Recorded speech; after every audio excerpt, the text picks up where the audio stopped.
Thank you so much, Deska. So interesting there to see the chat side with the Gladiators. Scott, super excited for this final.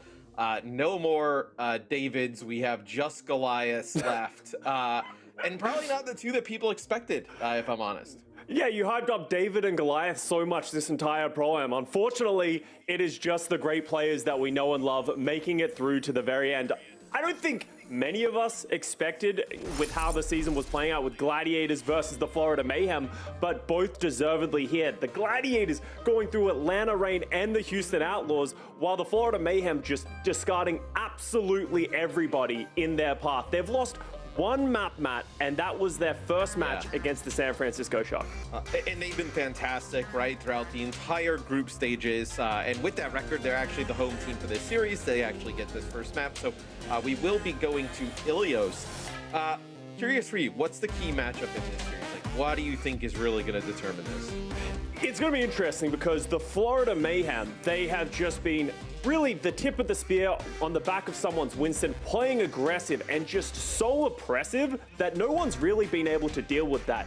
But one thing that the LA Gladiators have been so good at is just being resilient, especially with that late swap from Dante on that Ramatra composition. I'm looking to see if the Gladiators are going to try to pull that one out against the Florida Mayhem because it worked great against the Houston Outlaws.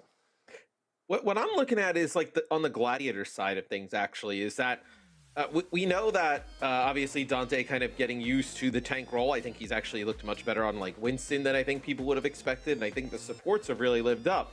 But for me, with Kevster, Kai, and Yaki, like it's just three explosive DPS players that a series like this almost I feel like benefits players like this, right? They had just played, they're kind of like hot in that game state. Call of Duty CDL would say it's the flow state, that's the flow state. That's the new thing over there. But you get these DPS players, playing to the top caliber that they can. I mean, you have three of the best in the league that we've seen over previous seasons. So if they start to really heat up, how can Merit and Checkmate respond? Yeah, Kai was a big question mark for me in the group of, does he still have it in a way that he's going to be able to lead this Gladiators? He was a little lackluster, same with Dante, and they have responded in a big way so far in this bracket play. Dante's been showing his flexibility, playing everything, and Kai has just been an absolute menace, going toe-to-toe with some of the best hit scans we have in this league. But as you said, Merit has been phenomenal.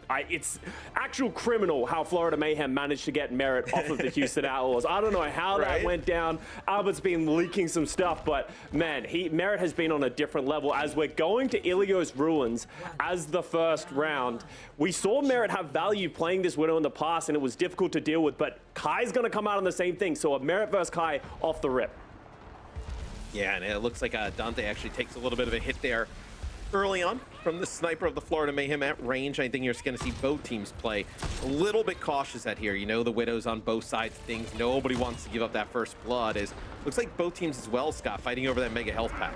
Yeah, the Mega Health Pack is just such an important piece because you get that extra health. You can see Dante just using that to sustain himself. He's going to be the first one to dive, but someone's going to also match that dive. So both backlines really going to be tested, but Dante draws first blood, takes down Chorong, and is still on pressure on RuPaul. Oh, and he looks like he was gonna be able to make it out. He takes a little bit of a hit, and it's a nice biotic grenade there from Battle. Dante still upping the pressure there is a nice dive combo with Kepster. It looks like they're gonna be able to get control of the point first, and really nice Winston play there by Dante. He was actually able to make it out. Someone, he dove in as well, but didn't get as much work done because Babel actually andied him, got him really low. That time you saw on the other side that Dante was able to take out Chorong. That's one thing's in the Gladiators' favor. Yeah, so first fight goes to the Gladiators, and that's an important thing. The Florida Mayhem backline has been indestructible so far. It's so difficult to get through Chorong and RuPaul and get that damage in. As the hack comes out of Dante, he's getting low, but Kai with the backup takes out Merit, who was trying to get Dante down, and this should be another fight as a sleep came out onto someone as well. That was a nanoed someone, so Babel is having an important first fight. Yeah, they do end up losing him here. It's Funny Astro trying to protect Kai as well. No one Not going to be able to make it out of this bubble. They lose their Winston. Are they going to be able to go back and make a play for the point here? It looks like they have Funny Astro still here. Keps are going to get on and contest too. The Gladiators want to keep racking up this percentage. Babble's coming back with the nano. They are going to let the flip come through, but they might still fight for it. You can see the Florida Mayhem are just sort of cornered in here. Look at RuPaul. He's trying to run away as the nano comes through Dante. He hasn't been able to find anyone just yet, but he's applying so much pressure. Choron's getting so low. Bleep comes out from RuPaul at the last second, and that is such an important thing as Dante comes back. The sound barrier is able to come out from Chorong, and they're contesting the point and slowly winning this fight. Such an important sleep from RuPaul.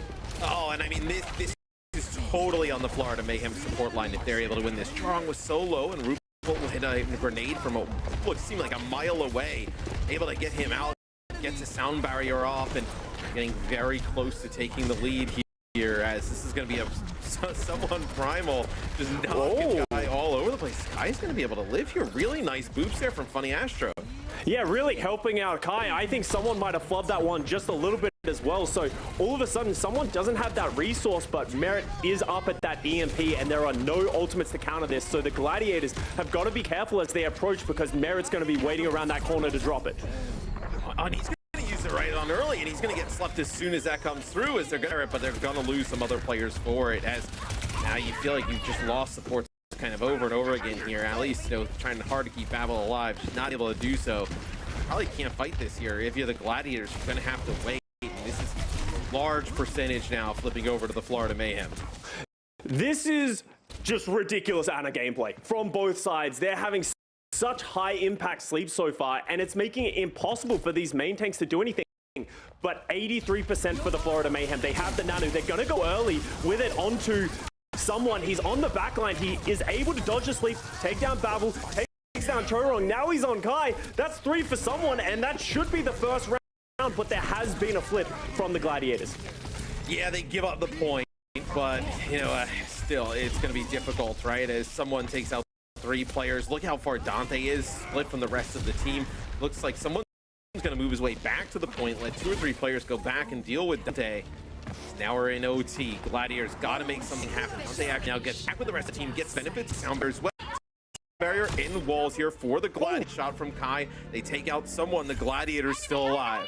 That was so important for the Gladiators. Someone took out the entire team, but because they just had that extra time from flipping the point, they were able to come back. And that was an expensive fight for the Gladiators to win, but they're still in it. Now they have the boost of their own. They keep going up with the tempo. Put it onto Dante. He's going to have that primal. This should be last fight, and they're actually bunching up on the left side. If Dante catches a whiff of this, he's going to go early and punish them for this sort of defensive style coming down the left side. They're all going to be caught in a narrow corridor.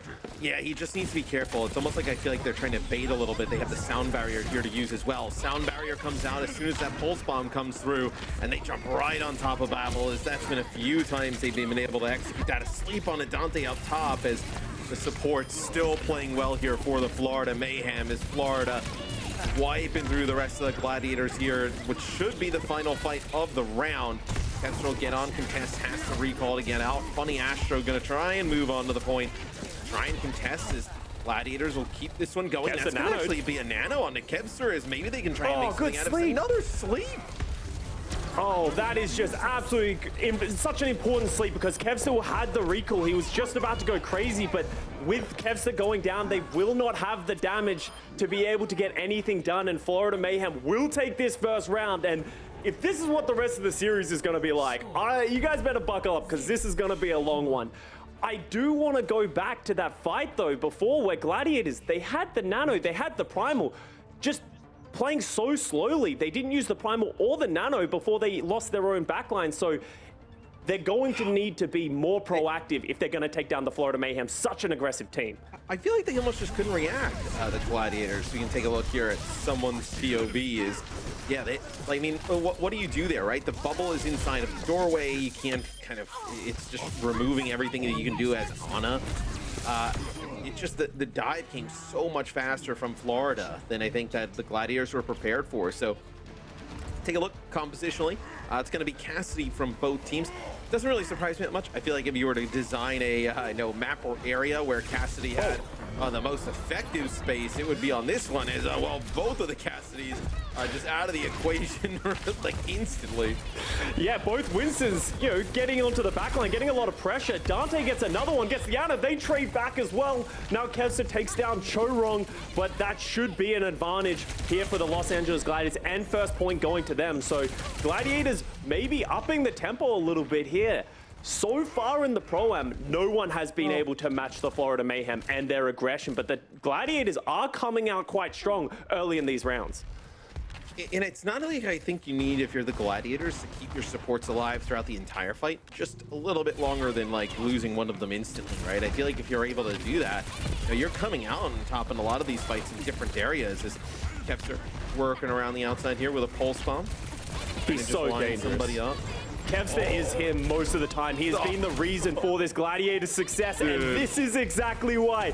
Takes down that backline pretty much single-handedly, zones them away with the pulse bomb. He's going to add merit for good measure. Never mind, Babel stole that one, but that is such a good dive from the Gladiators, and Kevster, this is what we know and expect from him. He's an MVP caliber Tracer player, and with Kai and Dante firing at all cylinders with him, this dive is just so dangerous, and they need to find a way to keep RuPaul alive. They can't just rely on these miracle sleeps from him and the Florida Mayhem.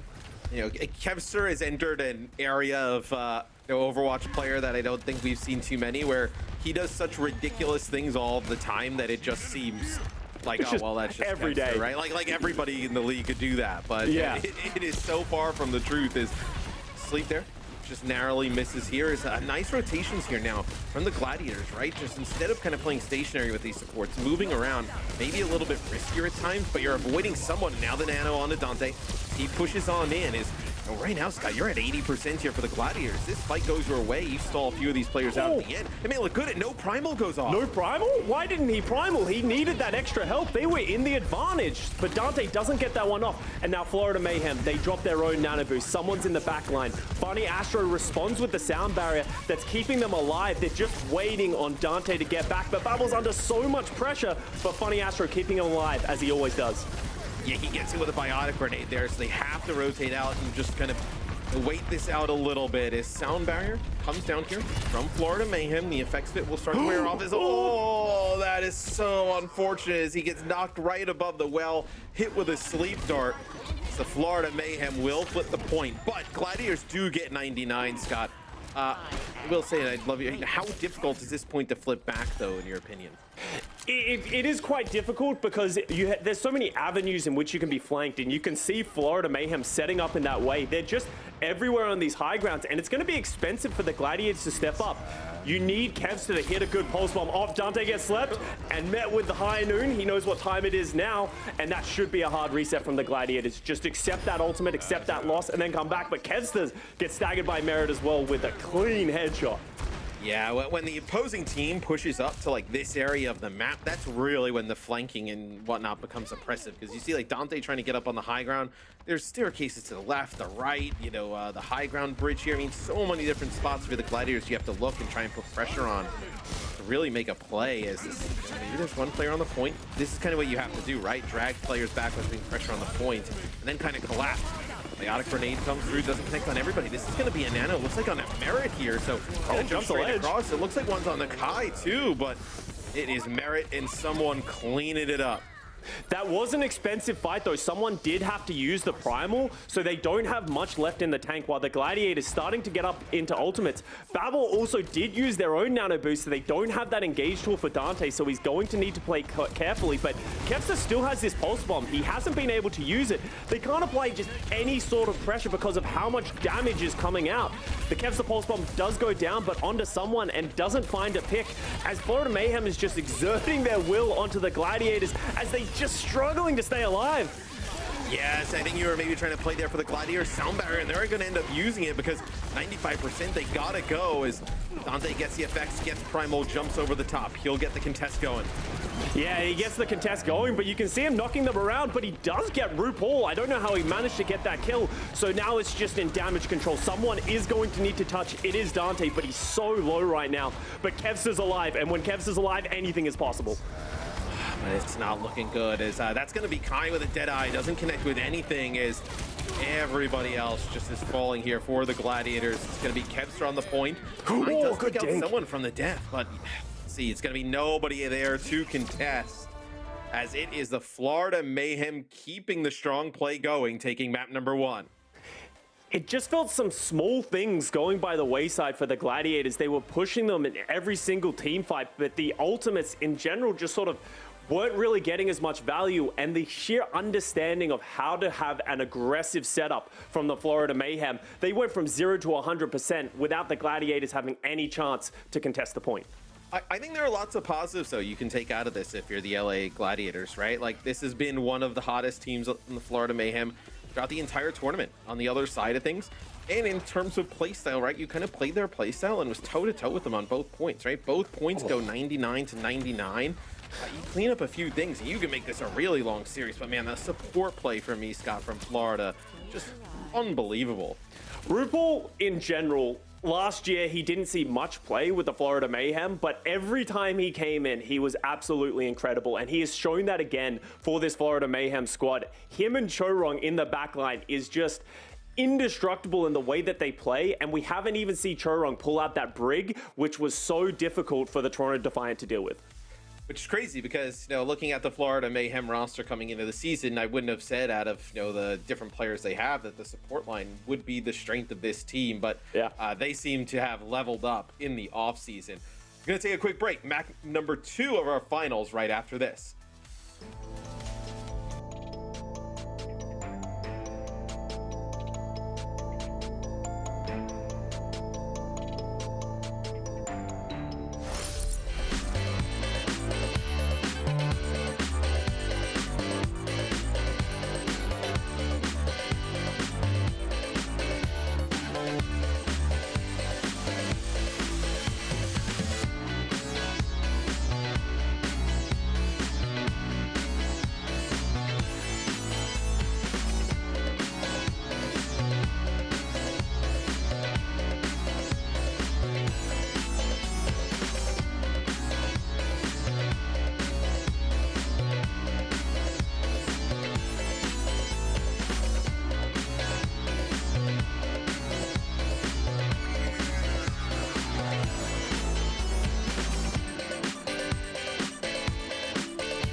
Man, checkmating the rest of the Florida Mayhem, looking clean there in map number 1. It goes their way, just like a lot of things throughout this tournament here in the Pro-Am have gone their way, but Gladiators put up a great fight, Scott.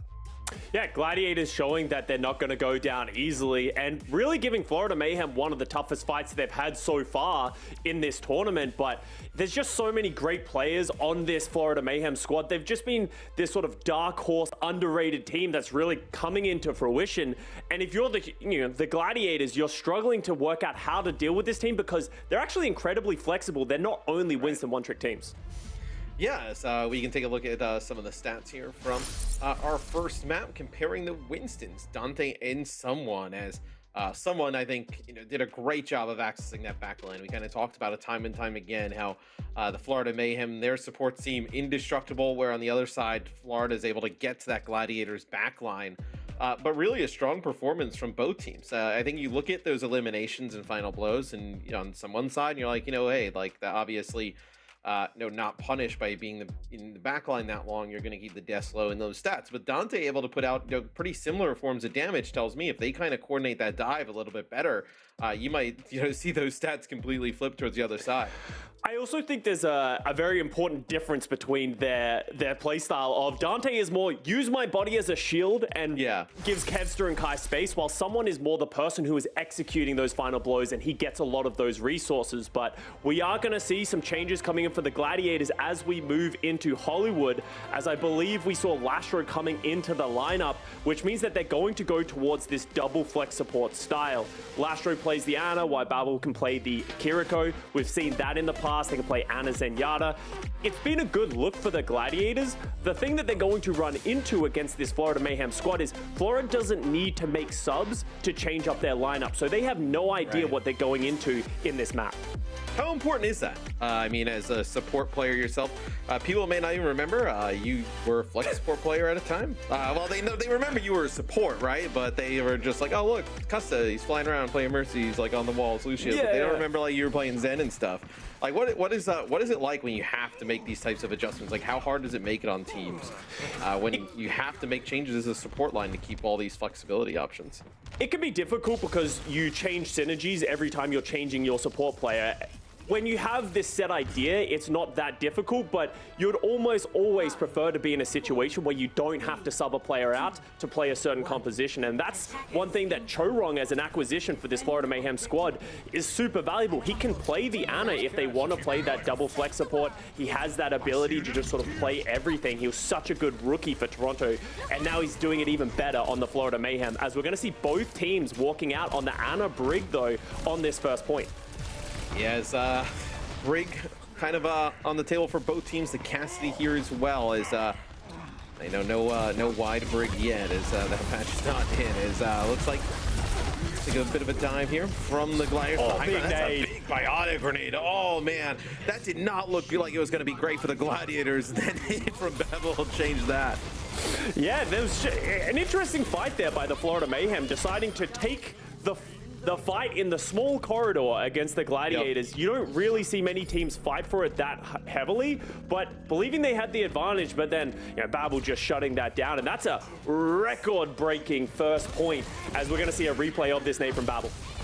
Let's take a look at like the angle. Oh, just go straight on through. Yes, I mean that is a fight-winning play right there. So that's going to be the Gladiators taking point A basically instantly, and now they kind of work here through the streets phase, which I think is probably the hardest spot to get through. But that fight win has a cascading effect, especially when you win that convincingly. Babel has the nano boost already, while we only see RuPaul at 60%. So there is a window here where the Gladiators can go before with an advantage over the Mayhem. They're opting to push the cart right now, though. Like, do you just use it on like Dante so he can get high ground and try and force them off of that back high ground? Like, this is such an odd part of the map, I feel like, to try and get big value out of it. Especially against the Brig, and that's why they're probably opting against it if you are the Gladiators, because if you try and make that jump, these Overwatch League Brig players will just hit you with that whip shot. Right now, they're just trying to control space. The cart is slowly moving forward, so you are at an advantage, but this is the risk when you do that. When you're just dilly-dallying around, them on the high ground, Merit is going to find a pick eventually. As we see, Dante does get nano, but gets slept. One player down, questionable decision to go for that one. Yeah, like why go so late with it, right? If that's kind of the strat in the play, and you're gonna try and use this nano to gain some type of high ground control, why wait till you have a player or two dead, right? It's probably something you could have used a little bit earlier. I think just looking at ultimates, you're probably thinking, okay, you want to use it closer to when Dante's got primal, right? And then you can kind of exist on that high ground for an extremely long time. But yeah, that is one I bet the Gladiators wish they had back. Now it gets increasingly difficult as they're trying to dislodge this, Florida Mayhem squad from the high ground. Dante is going to have to use his primal, doing a great job of being disruptive. Electric Cowboy though off the high ground. No way! Oh my, what a play there. As American knocked every which way. It doesn't matter, uses the Deadeye and he'll pick up a kill. That was that is a use of Deadeye.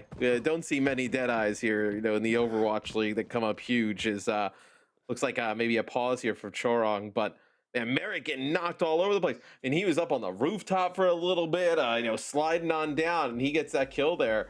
But it looks like Florida at least got doing a great job holding that high ground. Yeah, that was a big call an ambulance, but not for me kind of moment by Merit. He just ends up getting nanoed and dropping from the high ground.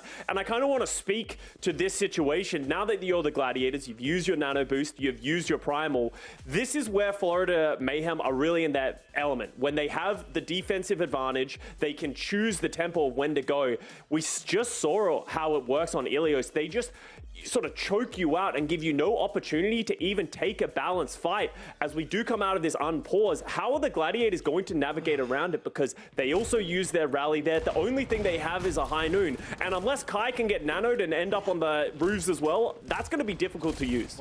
Well, so you have a sig advantage on high ground, right, with your Cassidy, but you also have it in terms of, like, they can come up here, right? You can use this rally way more effectively. It's going to be difficult for Dante if he was used on the other side in this type of situation for them to get big value out of it. But also the biotic grenades from the high ground are so much easier to get big value from. As this will be a primal here from someone. I mean, look at how he separates these players from each other. I mean, yeah, that is fantastic. As no, hey, this was 5 minutes plus on the clock, right?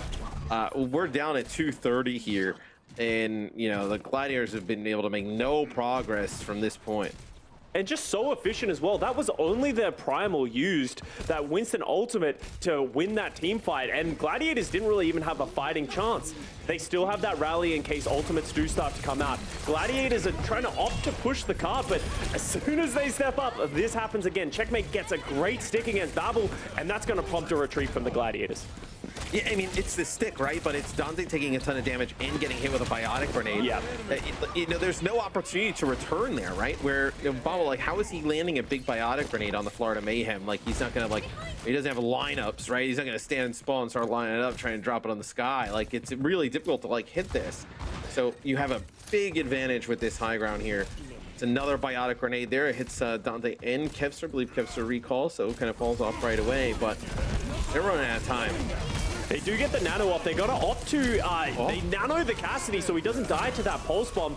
Dante gets slept again. Oh, please stop doing this to Dante. Leave Dante alone. He goes down while slept to a high noon, and that's another team fight win for the Florida Mayhem. And they're just making it look easy and making it seem like the Gladiators have no options of how to approach this fight. They're trying to force their will onto this high ground with the Winston with either a nano boost or a primal rage, but every time they get up there, RuPaul hits him with a sleep.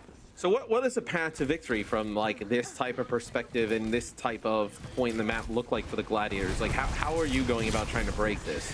I think they need to start applying pressure in different directions. Right now, they're just going from the low ground up to the high ground, trying to apply this pressure. And you can see Dante, this happens every single time he goes there. He tries to jump up, he takes a ton of damage, and then he eventually falls. Chorong does pop the rally to give them that sustainability, but that's a net win if you're the Florida Mayhem. Once you have that advantage, you just go aggressive once again. We do see Lastro trying to pop the rally to keep themselves alive, but another wasted ultimate, it feels like, for the Gladiators. Yeah, but this is what's difficult about using the rally here for the Gladiators, because you're playing from that low ground, right? And you're probably playing around the cart. The only real great uses of that rally is if you probably already lost the player and Florida's getting aggressive and taking the fight to the loaded ground, or you're forcing a fight on the cart. You're not able to force fights on the cart because you can't break this high ground setup, right? So you're never really in a great position of using that rally as someone with a primal rage, and here he comes as It's going to be Kai looking for a Widow shot. Just a grapple off the top. It looks like one person's going to get there to contest this payload here for the Gladiators, but you're going to lose Dante again, but it's going to be Kevster answering back. A kill on the Choron. Primal still going here for someone as he's going to lose, take out Kai, but I mean, look at that. Merit up on that high ground. This is a really difficult spot. Tracer on one side, Winston on the other. Oh, Whoa! What? I don't understand what happened. Kevster had an invisibility cloak. He just disappeared and then comes back in with a pulse bomb. The nano onto Lastro just keeps him alive long enough to sustain. And now in overtime, spawns are so long. Gladiators hit. They still have Kai on this Widowmaker, which is going to be such a threat. But the nano boost onto someone is going to be able to contest the cart. Yeah, he's going to come right out of the door, get that effects of the nano boost. Actually, it looks like the nano's going to go on to Merit here, so they don't actually use it onto someone. As Merit gets the benefits of this nano and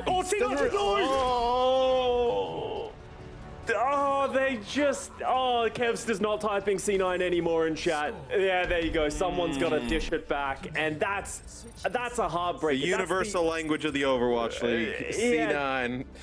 Gladiators had their backs against the wall. They just had no options that entire time. They finally get a glimmer of hope, and they just don't stay on the cart. And it's so difficult when you're in those types of situations because what happens is everyone's trying to close out the fight. You're trying to be useful, but when overtime has been going on for so long, the wick just drops down so quickly, Matt, and just getting off the cart. It isn't the second point. Yeah, okay. Positive, thought there, right? I'd also love to just see that, like, from the top-down perspective. Yeah, so, Dante here is someone comes out. I wonder if that nano is actually meant for someone, and Merit is just kind of like in the way, right? As walks away, Kevster here, Kevster darts away. Lasher just gets too far. Oh, he gets pushed. He's trying to make that leap. He's trying to get around someone, and he just sort of hits his character model and gets pushed off to the side. Yeah. Oh, that's a hard one for the Gladiators. And the thing about this now is if you're the Gladiators, you need to bounce back, right? Because that was a hard half of Hollywood, and you can't let that affect you for the rest of this series. So I want to see a solid Gladiators hold here, because if it starts snowballing away from them, you go down 2-0, it can be hard to bring yourself back into a series like this. And honestly, it's almost worse that it, like, if it's a sick boop or a whip shot or something that knocks you back, like, all right, like, that was a really nice play. But essentially, it's just the timing of someone jumping around the corner, trying to just put pressure on Lastro, right? That just knocks Dante off course. Regardless, so now we'll see a little bit different approach here. It's the Gladiators play a little bit further back on defense, as remember Florida was so aggressive, and this is looking tough though, Scott. Someone and Checkmate just doing a great job forcing them inside the cafe. Just, the Gladiators aren't really putting up much resistance from the Florida Mayhem walking in, and they just took so much damage, and Dante ends up being that first casualty, and from there, the whole tower just fumbles, and the defense is also just not very strong for the first point for the Gladiators. Yeah, I mean, if you play defense like that, you have to have so much faith in your support line in Kai that they're going to be able to put down significant amounts of damage and then even kill players there, because if they're playing that defensive, right, Dante and Kevster have to be pressuring, but they're also trying to look for, like, checkmate in someone coming out of the cafe low after not being able to get kills, and then just kind of counter diving onto them and finishing them off. But you're not getting any of those. I mean, that is looking slow. So let's see how they try and break this high ground. Gladiators had a very difficult time. Needed like a heroic play from Kevster to do so. How does that happen? And Merit just with a few headshots takes out Kai on the high ground. This may open it up.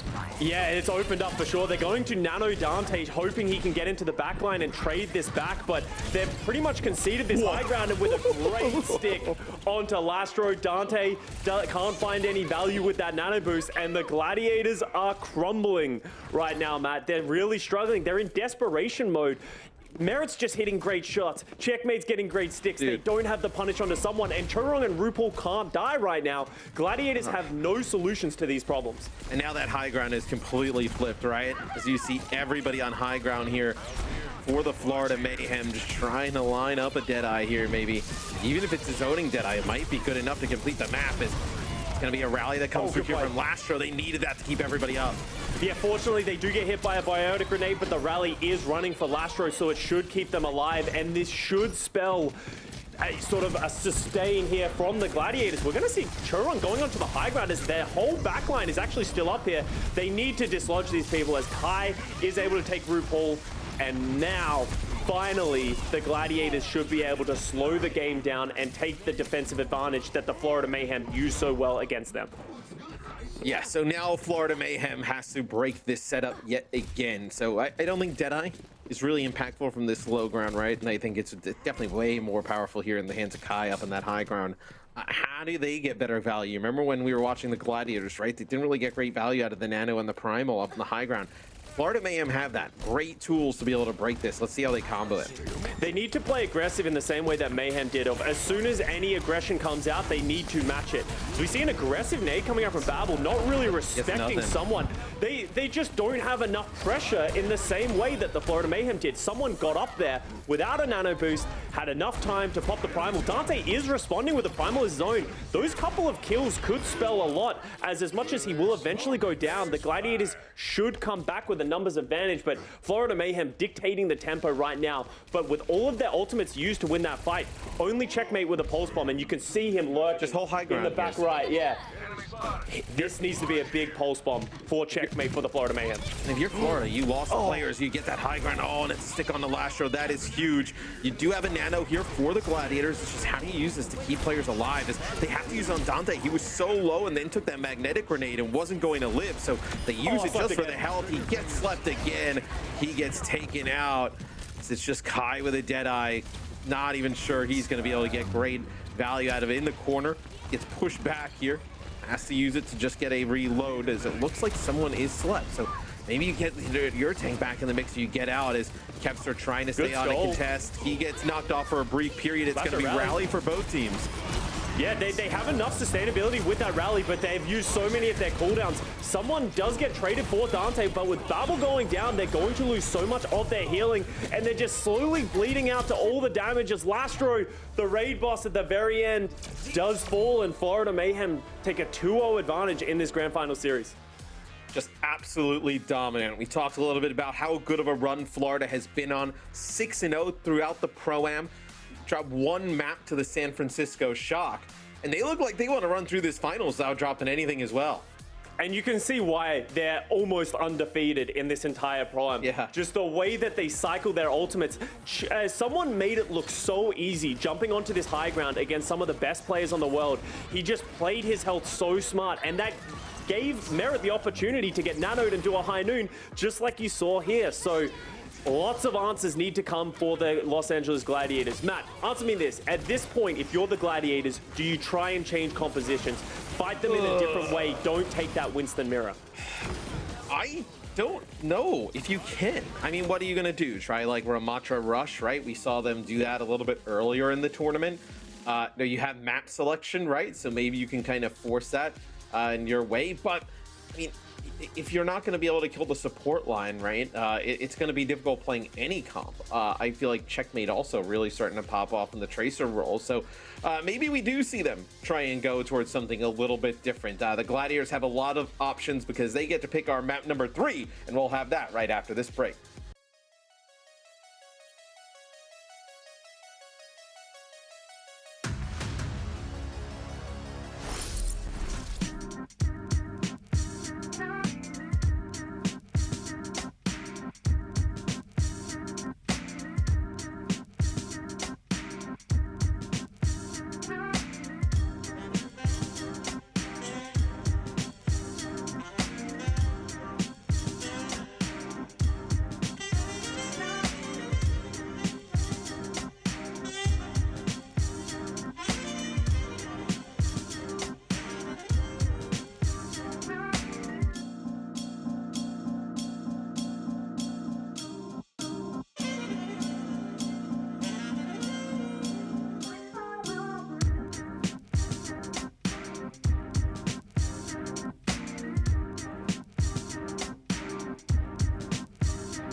Welcome back to the Pro-Am finals. You saw there that sign, that awesome trophy going to the winner of this tournament.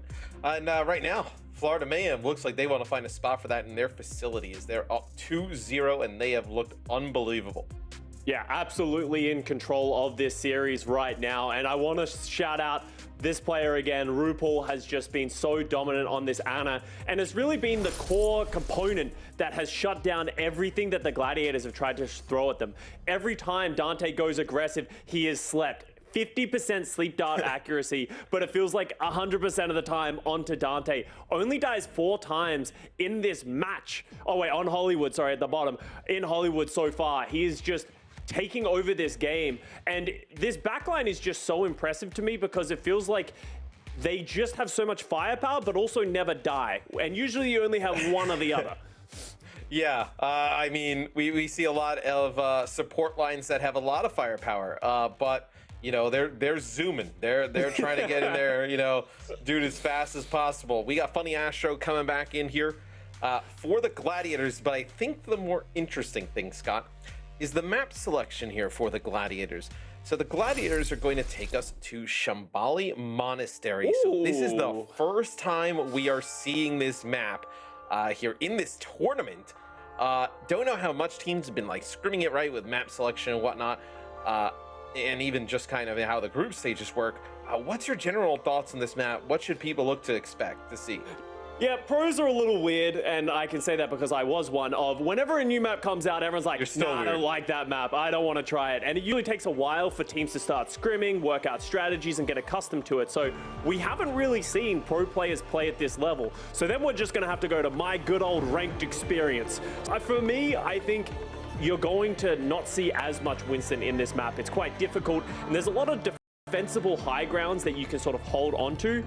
I wouldn't be surprised if the reason that the Gladiators are heading to this map is to now allow that sort of brawl style in which they can play, you know, maybe that Ramatra that we were just talking about that worked so well as an Outlaws, thinking that that might be their best shot to beat this aggressive Florida Mayhem style. Yeah, it'll be interesting. I mean, we will see what they decide to do in terms of comp because, you know, I mean, I almost think of like point one, no, it's kind of interesting. You think back to like Monte Carlo, right? Where it's got that like large uphill turn, right?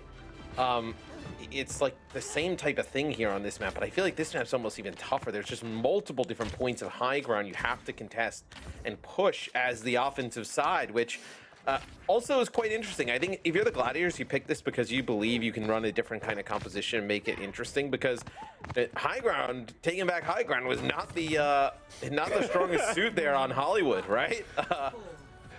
Florida Mayhem are gonna, Florida Mayhem are gonna see that, you know, we're going to play that Winston style. This is what we're best at. No one's been able to beat us at it. So they're going to try and play it here, but the Ramatra is coming out for Dante. And they're actually going to, are they going to keep Kai on this Widow? No, he's going to switch over to the Cassidy, give them some more brawl firepower. But this is one of the high grounds that you have to take over if you are the Gladiators. They're sitting with their backline here.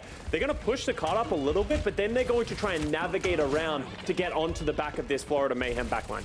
Yeah, you can almost like even contest the car from that high ground, right? It kind of gets close enough when you turn that corner, as it's going to be Nemesis form used there by Dante as they take high ground, and this will allow them to push the cart. I think this is going to be like the dance you see on this type of map, where you're constantly trying to force off of high ground, then go back to the cart and start wrapping it around, as they're getting very close to getting towards the first corner. Oh, they're going to go in deep. That was really interesting by the Mayhem because they kind of conceded that high ground, but then set the trap and re-engaged when the Gladiators were in the open. They do manage to take down Kai, but then the trade does come through for Kesta onto Chorong, so the Florida Mayhem are actually going to concede that first half of the first point. But this is where the second part of the defense happens, where you can have your backline playing down this long tunnel or in this high ground window right now, and the Gladiators aren't going to be able to deal with that. It's impossible to close that distance, so it's about navigating around that you can apply pressure onto someone. But with the nano boost up for RuPaul, someone's going to be able to dictate whenever he wants to go, and now is that time. Yeah, and he jumps right on top of the supports. Finds Funny Astro is he's going to be able to just Lucio wall ride, maybe get out. He's going to jump back. It's going to be Dante on the point, using Nemesis form, trying to push it across the line. He's so slow, and that's going to be Annihilation. Annihilation plus a double kill with a pulse bomb, and that's going to be the first point taken for the Gladiators. And this is, keep an eye on how Dante plays the Ramatra, especially against this Winston style. He did this against the Houston Outlaws, where he just becomes an anchor in the front line, as we see Kevs to get this 2K pulse bomb. I think he sticks someone, and someone chooses Chorong to die with him, you know, together at the end of the day. But Dante's going to try and run down the backline of the Florida Mayhem. Apply pressure. He might not always find value, but it's going to give the rest of his team a little bit of extra space. A few days that you can be life gripped into that via life weavers. It looks like it'll be checkmate. Gets that first pick here early on, but I would say the Gladiators do look better running this composition. I definitely think they're giving the Florida Mayhem a little bit more trouble, as although the kills come down from the Florida Mayhem to kick things off, it's ultimately the Gladiators with some help from Kai that come out on top. So they'll continue to move this payload, getting very close to this second checkpoint. It's like going to be right where this next fight kicks off. Like making it around this second corner here is huge. And pulling back from my ranked experience, if you capture this second point, you're at a massive advantage in this map, because this second point is very difficult to capture, but Gladiators are making it look easy right now. They have the sound barrier to be able to deal with whatever aggression comes out here from the Mayhem, as we see Merit actually switch over to the Sombra to allow that aggression, and that's going to help Funny Astro go down, but Kai's going to return with the Deadeye. Yeah, rare pulse bomb miss there from Kepster, as now checkmate though. That's a large source of damage. Can you actually kind of contest this accurately? That's going to be actually sound barrier used here for Chorong, and it's going to be Merit who picks up a double kill. Hack here on the Dante, going to get that extra damage to lay down, as he's getting very close to Annihilation but not able to keep him up. And I like the idea of the Gladiators here not trying to force the issue, right? You could have maybe sound barrier, tried to sound barrier into the Annihilation. I think hold on to it. You made great progress thus far. You're not in like immediate danger in terms of being held here for time. I like the idea. Now you come back with those two big key ultimates and you try and push it over. That was a mistake they kept making in Hollywood. It felt like every fight they were trying to make winnable by just committing more ultimates. But this is actually an interesting spot. You can go all the way around the right side here. They're going to be aggression from Florida Mayhem, responded by Funny Astro with the sound barrier, and now they've got Dante into the backline. A good sleep from Babel, but he is instantly woken back up, and someone's just going to keep the pain coming. Kevsa does run him down, and with the Annihilation coming out from Dante, should get them sustainability, but checkmate does hit him with the pulse bomb, but not enough damage, and Funny Astro are going to, and Kevster are going to walk in the payload to capture this second point, man. This has been huge from the LA Gladiators. 3:30 on the clock for them to push the payload to just one final checkpoint. They have no ultimates to use at this point, but on the other side for Florida Mayhem, they really got nothing either. So a little bit of a dry fight here, maybe with a Kevster pulse bomb coming off. You win this one, you're getting close to rounding that final corner. So Gladiators putting themselves in a much better position on this map than I feel like any in terms of even usage of their ultimates to get a win. Yeah, and you can see, if this starts working, you're going to see a lot more of this Ramatra comp in this series, because Florida Mayhem right now do not have an answer. They don't have any ultimates right now, but the Gladiators are just slowly pushing this cart. There goes the hack and the aggression as Merit picks up a 3K as a Sombra, finishing off all the targets, and Dante will go down last. And that's really how you have to deal with it if you're the Florida Mayhem. If you try and bring down the Ramatra, that's just so much space the rest of the team is going. You need to really deal with the backline, deal with everyone else before you take down that Ramatra. Whoa, okay. All right, Dante, maybe we stop cooking now. Maybe we stop experimenting, as he's going to come out on the Junker Queen of all things. Yeah, this is an odd choice here from the Gladiators. I'm interested to see how it works, though, as the Jungle Queen got some buffs. I mean, it's not really recently now, but definitely got some adjustments to make her a little bit more self-survivable. So see if they're able to get over the line. It's a really good kind of point and like really straight and narrow path for Junker Queen to be able to make plays here. But we have not really seen it throughout this entire tournament. I'm trying to think if we saw anybody else run Junker Queen. I feel like it's if it has been used, it's maybe 1 or 2 other times. The problem with Junker Queen is she doesn't really help the rest of your team survive, and the big issue that they're having right now is keeping Babel alive right now with that Ana. Did you say that's okay? No, hey, that was the most tank thing I've ever heard in my life, because you see Dante walking up, but they don't really want to deal with him until he overextends, and then they can just choose the tempo of the game. I'm not in love with this Junker Queen pick, Matt. Yeah, I mean, maybe you're looking for like the commanding shout, right? Like, obviously still that adds a little bit more survivability. Maybe you're looking at that with Biotic Grenade and like boops, and you can kind of live through, and you get the Junker Queen like rolling in terms of like putting up bleeds and getting that health regen. Maybe that's what you're trying to aim for here. So see Merit though, he knows he has an enemy here, letting everybody else know he's got an enemy here as well. It's going to be a hack. Oh, you don't even have to use the EMP, Scott, as Florida just churning through the Gladiators now. Yeah, you can see the Gladiators, just every time they get even close to walking up, the Florida Mayhem are just waiting for them. Merit's invisible, pinging everyone, letting his team know when the time to go is, and they're just winning with one ultimate after one ultimate. We're actually going to see Babel switch over to the Kiriko, recognizing that they just can't live playing the Ana. It's just so difficult with how coordinated the dive is. Babel has died 7 times in this map so far, Matt. Yeah, and RuPaul's hit so many fantastic bio grenades, right? You get a cleanse there in the mix, and maybe you can survive it a little bit better, as Dante will have his ultimate as well. Looks like Dante hit with a biotic grenade, and the EMP comes through. It's going to be sound barrier here as well for the Gladiators. Yeah, Deadeye here looking for something too. It's just going to be used to just keep players back. Is someone with Primal. It's Caillou gets hacked. They're not able to keep him alive.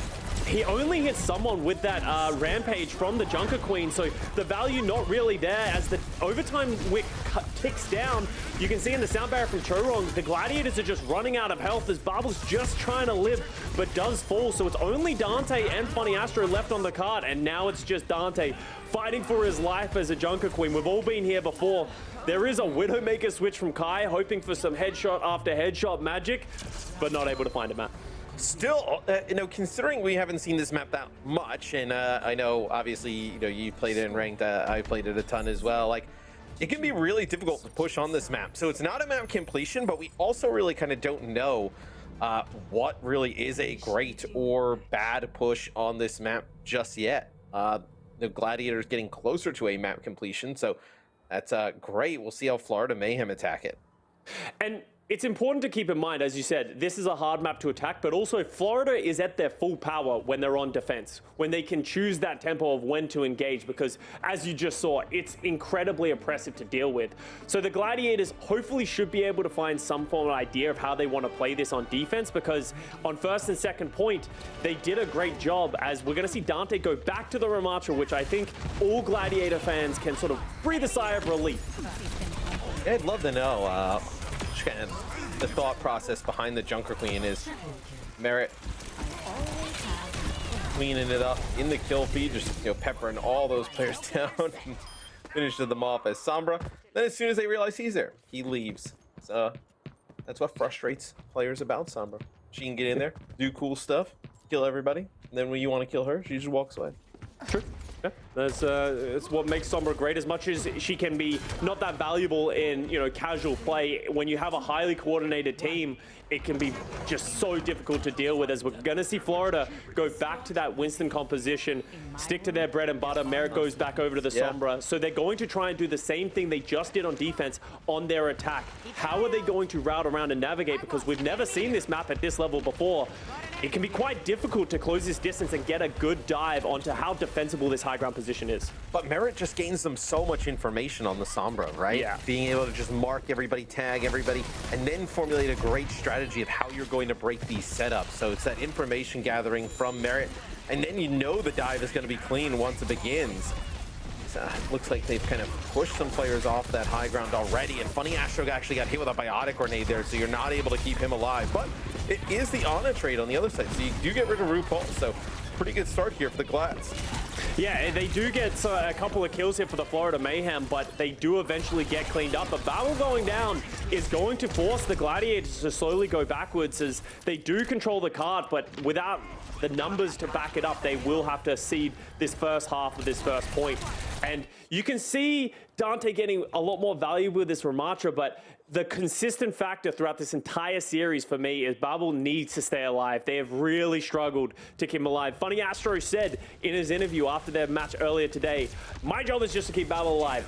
He needs to do a better job, and so does the rest of the Gladiators, because right now the aggressive style of the Mayhem is just too much to deal with. And I like this look from them.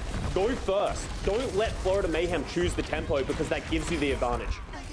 Yeah, and it's really, as the Gladiators kind of clean up this fight, it's really not been just a Gladiator exclusive thing about keeping supports alive against the Florida Mayhem, because quite frankly, nobody has really been able to do it throughout the entire tournament, as Florida Mayhem's dives have been so clean. But already, 2 minutes left on the clock. The Gladiators putting up a pretty good defense. This is a great spot to hold. You have high ground here. Now we look at the next fight about to kick off. You have Annihilation, you have Nano. It's going to be an EMP, and they do get the Nano off. And it looks like it was the Nano on Akai here, as he's actually going to use the Deadeye.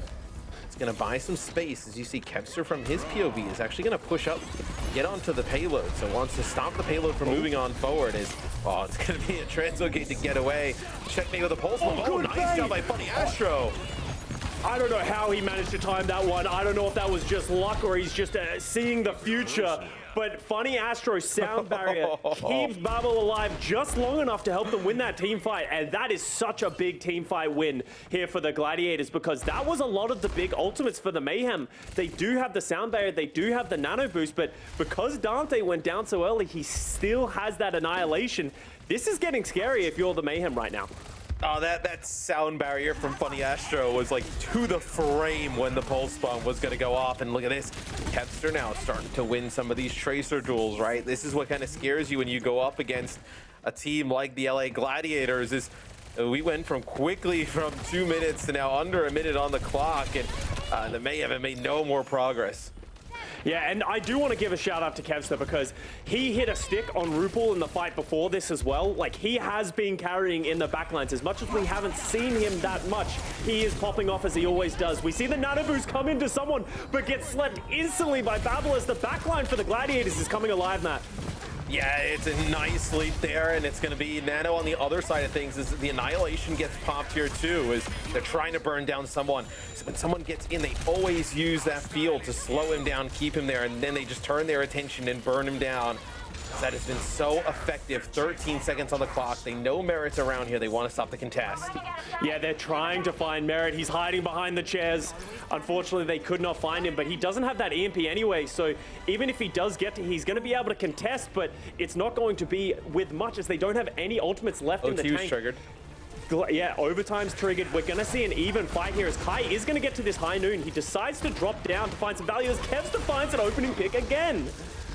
Kai's got this Deadeye, could just kind of force everybody off of the payload. It's going to be a mag grenade going to the sky there to take out someone. Another headshot there, as the Gladiators have found something that works. They will take Shambali in their first map in the series. And man, you play that Ramatra comp, you can actually really make some moves here for the Gladiators in this series potentially. A path forward to success has been found for the Gladiators. You can tell Florida Mayhem, they're going to be scratching their heads, working out how to deal with that Ramatra composition. This is the first to 4 in this series. It's going to be a long series, and the loser gets to pick the map. Where are the Florida Mayhem going to send us next? Well, I think that's the thing that's going to be tough for the Gladiators as we take a look at some of the highlights here. Do you believe, and I'm curious here, is this a comp that is, it's kind of like a Ramatra rush? Is this map dependent? Can you repeat this regardless of the map choice? Because then it makes it really hard for Florida Mayhem if you believe, that it can work on every map.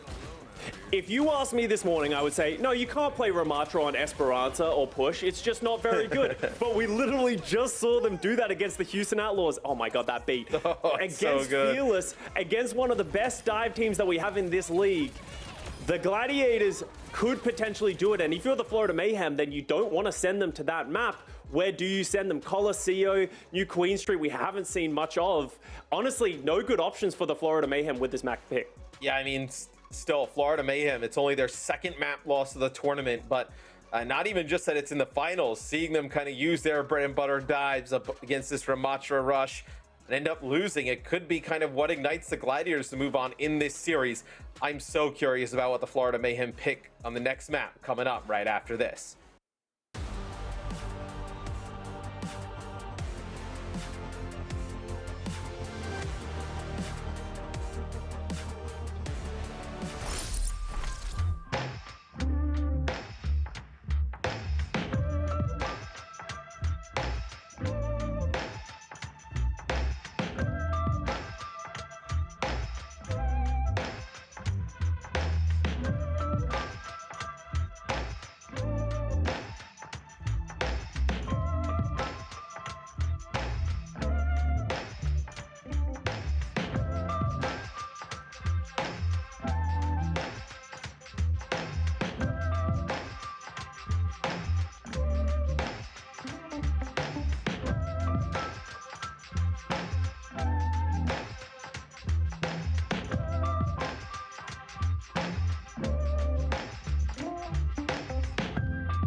That is the delay tactics widely dealt in a 4v5. Oh, not quite so much anymore. Kevster dishing out the damage. This is giving me vibes of Florida against the Atlanta Rain.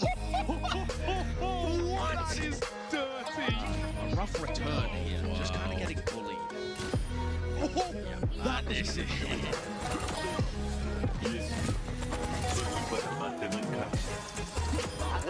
Wave hello, maybe goodbye to the rest of your team, Decay, because Lastro's on the field. Nano Zen just to keep him alive. Rolling, trying to keep everybody alive. And Hydron, oh boy, punched into oncoming traffic. Dante shuts it down.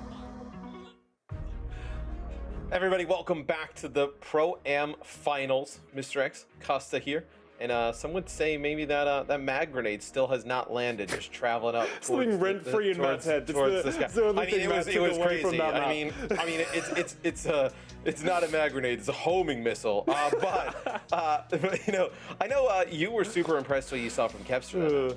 Yeah, Kevster has been, you know, maybe just Kevster Overwatch. That's just that easy. We can see him doing almost 2,000 more damage than Checkmate. As much as Checkmate got more eliminations, final blows, that's to be expected when you see the Florida Mayhem playing so aggressive and having such a dominant defensive half. But Kevster is finding those first picks. He's doing so much damage. He's getting so much work. There were such important sticks. This was one of them, right, to close out this first point. But on their defense as well, time and time again, finding value just in their backline. And that's what the Ramatra from Dante enables, is he just makes himself a threat that leaves Kevster open to be in the backline and make his presence felt. And what I love about Kevster, it's like the same demeanor at every time of the game state, right? Like it's the final, like it always seems like he is always so calm and just poised and never gets too high, never gets too low, which in big matches, emotional matches like this is extremely important. I just wonder now, how do the Florida Mayhem react and bounce back? Because although they've been on a tear, right, there is something to be like they haven't really dealt with much adversity, right? And, you know, losing a map really early in the group stage and then just running through everybody, right, and then losing one here in the finals, I'm curious how they bounce back. Yeah, it's going to be an interesting look, because do they put respect onto the Ramatra composition? Do they see Dante playing and then be like, oh, well, we're not going to be able to deal with this? Or do they go, it was just a map, we made some mistakes, we know how to adjust around it? Goomba, I will always say this, is an incredible coach. He is someone who would come to his team and be like, here's the mistakes we've made, and I can also see them sticking to their guns. But the Florida Mayhem also, they don't need to. They're one of the few teams that exist in the Overwatch League with 5 players on their team can play pretty much any composition. Earlier today, we saw them play the Winston comp, then we saw them play a Sigma comp, then we saw them play a Brawl comp, and they played D.Va as well. They've literally played everything under the sun, so you need to be careful if you're the Gladiators going into this next map. And their roster is almost like what the future of like Overwatch, might be in terms of competitive. Is that like they don't have to make substitutions and crazy changes to play all of that stuff, right? Everybody across the board can kind of just be so flexible and versatile and just move into that, right? Where I know you think like a few years ago of rosters past, right? You might not see a player for like a whole stage or two, right? It's just somebody who's like a specialist, and now you have players who can play everything and still stay at the top of their game. Where Florida, you have a lot of just these young, hyper flexible players across the board, and it has really paid off thus far. Yeah, we used to have 12-man rosters. I think Who I Use collected 2 rings at this point, just sort of hanging out on the bench as a Genji specialist. The days of having those types of players are done. People want just hyper-flexible players that keep the synergy going so that you don't need to make these substitutions to sort of indicate what composition you're going to play. Yeah, I mean, every roster spot now has to be a meaningful piece of the roster, right? Can't just have kind of specialists like laying around. I'm curious. So if you were Florida, what map would you be selecting next year as we go in a push? Here's the thing. I talked about it and I thought about it during the break, and I think you have to feel confident in your own game plan. And I think Florida has looked very good on Esperanza in the past. It still should be a Winston composition. As much as you just saw the Gladiators have success playing Ramatra on this map, stick to your guns, stick to what you're good at, and go to Esperanza, because Coliseo and New Queen Streets, the way that those maps play can be very coin flippy. That can be determined by 1 or 2 bad fights. And if you're the Florida Mayhem, you have confidence that you can beat the Gladiators in a neutral fight. Yeah, I mean, that's a good call. I would have said, I would have kind of agreed with you with maybe like New Queen Street, right? If you were trying to like break off of that. Like Coliseo, like I am not an Overwatch League coach, but I would avoid that map at all costs. The amount of stall and clock and wasting that goes on there, it's so dangerous, especially when 1 or 2 team fights decides a lot of these maps. Like it's so feast or famine, it seems, where I feel like Esperanza, New Queen Street, I feel like that's where you try and take this. And we have heard that we are going to be going over to Esperanza. So the Florida Mayhem sort of agreeing with my prediction of just go with what you're confident. You can't get shaken off of one map, especially a map as chaotic as Shambali Monastery, right? Like, we don't know what's going to happen on that map. I'm sure it's very rarely scripted. We even saw a Junker Queen. That's how little we practiced it. We just watched it. We may not know that that's we're going to see all the time. I mean, that's how little we've seen it. Yeah, where like Esperanza, you really have a good idea of kind of what's going to come out. Where, how important do you think like first fight early moments are for Florida Mayhem here after just rolling through people and then losing that last map? It's kind of hard to talk about. Yeah, it's kind of hard to talk about a team and their momentum and how they bounce back from adversity when we've never seen this roster have to deal with adversity so far in this season of the Overwatch League. So this will really be a telling sign for how this team is going to do, not just in this series, but for the rest of the season, because it's easy to have confidence and communicate when you're winning. As soon as things start breaking down, that's where you see failures in teams, and we haven't really seen that from Florida Mayhem. But as we expected, Matt, we're going out, Dante on that Ramatra, someone's sticking with that Winston. Yeah, and it'll be the Cassidy for both teams, so no changes in that in terms of DPS. It's really just the tanks. Yeah, and I want to see Checkmate really step up in this map. You know, we looked at the stat card; he was doing well, but he needs to find a way to match Kevster, because that really seems to be the difference maker. Kevster Overwatch is just a player who can take over the map in the same caliber of Proper as some of these other legends of past. I'll say as well too, Ramatra's damage outside of Nemesis form, right? It's not going to be super lethal. You're not going to just like mow people down at range, but it's just chip damage over time, right? Where, you know, Dante's able to finish players off at long range. You can just pepper them down before they come in. And that obviously makes a little bit of a difference as well, as the Gladiators got the bot for just a really brief moment in time, and the Mayhem wiped the floor with them, and now they get it going. And that's the problem with this Ramatra composition, is that you don't get to choose when you go. Florida Mayhem wrap their way around the backline, and Babel goes down first again. And, you know, Babel needs to be careful about that. He probably has the most deaths on the server so far in this series, and that's fine. He's expected to die, but they need to put up more of a fight and just live that little bit longer to allow Dante, Kevster, and Kai to get some value. The bot will get contested here. Dante just moves underneath. Florida, it doesn't look like they're really too fussed on pushing the pace right away. Oh, and that's actually a biotic grenade. Yeah, that's from RuPaul. Cross map that actually connects on both supports. And once that happens, it is go time for someone in the crew. So Dante doing a little bit of a cheeky bot push here. Hey, 6 meters and 6.5 meters. Hey, that's nothing to scoff at, and that gives a little bit of time for his team to come back. But as you can see right now, Funny Astro, the player to go down this time, of the backline is just under siege right now, under so much pressure, and it can be difficult, especially in this setup, to deal with the high ground, especially now that RuPaul has this nano boost. Whichever door this Gladiators team tries to go through, they are going to get met by the someone Winston with a nano boost and a primal. Yeah, and you were right, Scott. You know, Babel with 33 deaths in the series. Wow. Even more than Dante. Does lead the server, which, you know, it has been pretty tough keeping him alive. And I think that, you know, Babel's actually been incredible throughout the entire event. Yeah, absolutely. I think it says more about how clean the Florida Mayhem dives. Yeah, this isn't a new revelation that the Florida Mayhem are good at diving. That's the thing that they've been so good at so far. As we are going to see a bit of a brawl. Checkmate hits that stick onto Kai and then takes down Babel as well. Another sleep goes onto Dante's Ramatra, so he's not able to find value with that nano boost, but they are trying to keep this fight going. Sound barrier from Chorong to keep the sustainability for RuPaul, but the annihilation from Dante. He wants to win this fight, but he does go down. Yeah, and I think you need to invest into that fight, because you know how important these first checkpoints are, as it's going to be first checkpoint here taken for Florida Mayhem. So that's going to move that spawn up, and that's going to be Dante making that switch back onto the Winston. So we know, you know, via stats, like how strong it is to get first checkpoint first. And look at this. I think this is quite interesting. Florida, they back up, obviously waiting for the supports to get back in it, but this allows them to get some high ground and really, be tactical about this next dive opportunity. Yeah, you can see Merit. He's just standing up here for free, just shooting down on anyone who, peeks their head out. The Gladiators are going to need to get it engaged. They're going to use the sound barrier to try and close that distance.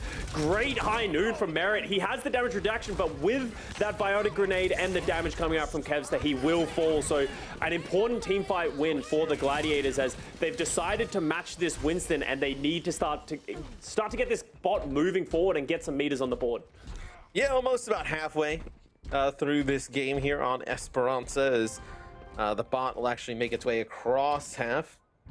So this will actually kind of take that checkpoint away here. Look at this. It's going to be, I mean, it's only going to get 3 meters here before Florida just gets right back on it.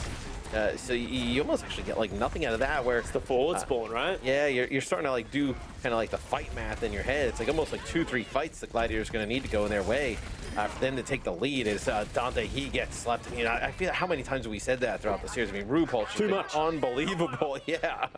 The reality is the answer is too much. It doesn't matter what the number is. Dante is just struggling to go anywhere without getting slept. Every time he goes aggressive, he's getting punished for it. And on the other hand, every time he's going in, he's finding value. Or as I say that, Babel says, hey, I can also sleep the Winston, and he gets a good sleep. But someone's going to keep going forward. But the nano onto Kai is just going to be so much damage.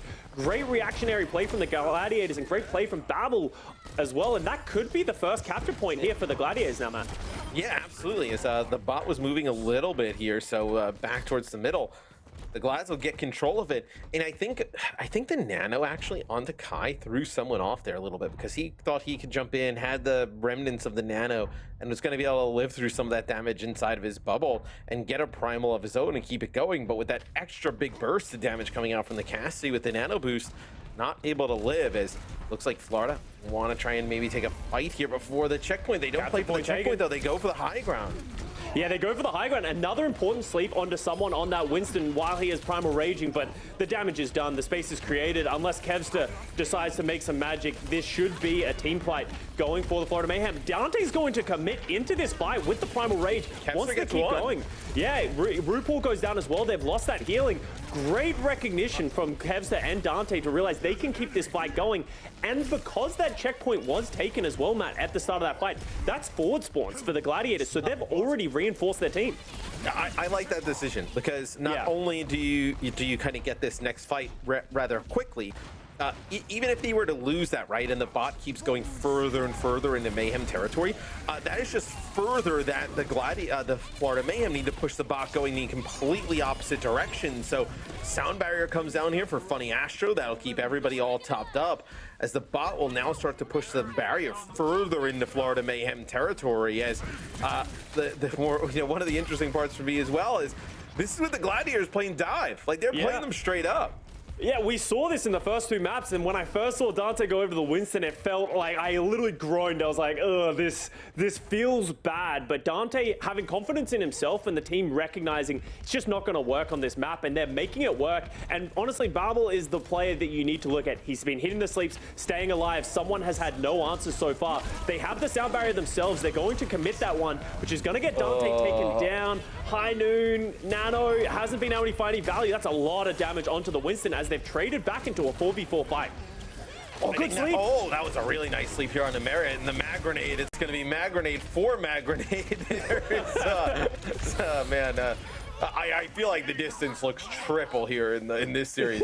No, the kills exchange. I actually thought that Nano was going to go on to Dante. Dante's playing a little bit more forward. He was actually really low there, and it looked like that they were trying to get the Nano on a Dante, and it looked like Kai had maybe just rolled right in front as that time went on. So you don't actually have that Nano for the Winston. It ends up going on the Cassidy. But regardless, the damage is done. Now with only 2 minutes on the clock, look at the lead here for the Gladiators.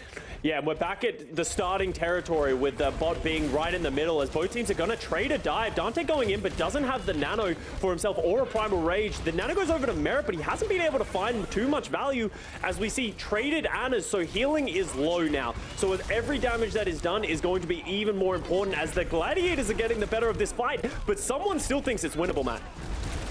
I mean, yeah, I feel like do you have to start kind of throwing into this here if you're Florida? I mean, you need about almost 40 meters, in terms of progress. You need to win every single fight And you take a look at this replay here real quick from Kai's POV. Kind of wraps around this outside here. Oh, wow. And that's the Kai that we know and love. And this is the Kai that the Gladiator... Oh, wow. That was great shooting. Well, that is the Kai that the Gladiators need. Yeah, I mean, that's what I said earlier in the series, right? Like, if you allow these DPS players like Kevster, Kai, Yaki to heat up, I mean, they can dominate any lineup in the league, right? I mean, they have just that much natural talent among those players.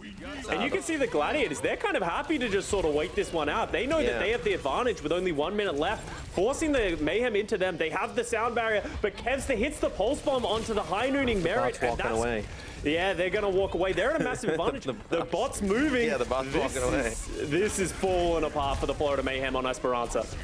Yes, I mean, and it's I think you have to commend the Gladiators from they come out of the Ramatra comp. Florida kind of rolls over them right away, and they say, you know what, we are not going to be able to win this kind of just doing the same, comp and run the same way we played in the last map. We gotta try and mirror this. Is be Dante playing at the spawn to a primal rage, knocking Chorong off to the side as Chorong doesn't want to invest in sound barrier. There's nobody else around to get it, so he's going to fall as you get really close to completing the map here for the Gladiators.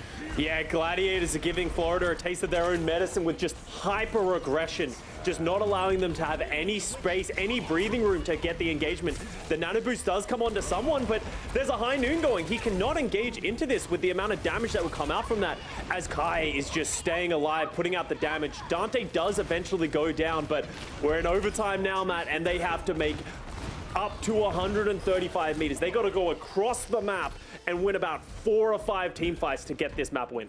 I mean, if you're Florida and you run this back, I feel like it's one of those basketball highlight videos where everybody runs on the court and screams it's over. Just end the series there. It's Florida. I mean, we just have insane momentum. I will say, Gladiators committed a lot to get it that far. But you're gonna have, Florida Mayhem has ultimates. But you're gonna have like 4 or 5 fights here, Scott. I imagine you have like 3 or 4 fights. So that's gonna be Dante going in, sound barrier exchanged. You're still fine, right? Back up. You traded 1 life for sound barrier. Still in a fantastic spot. No panic yet here.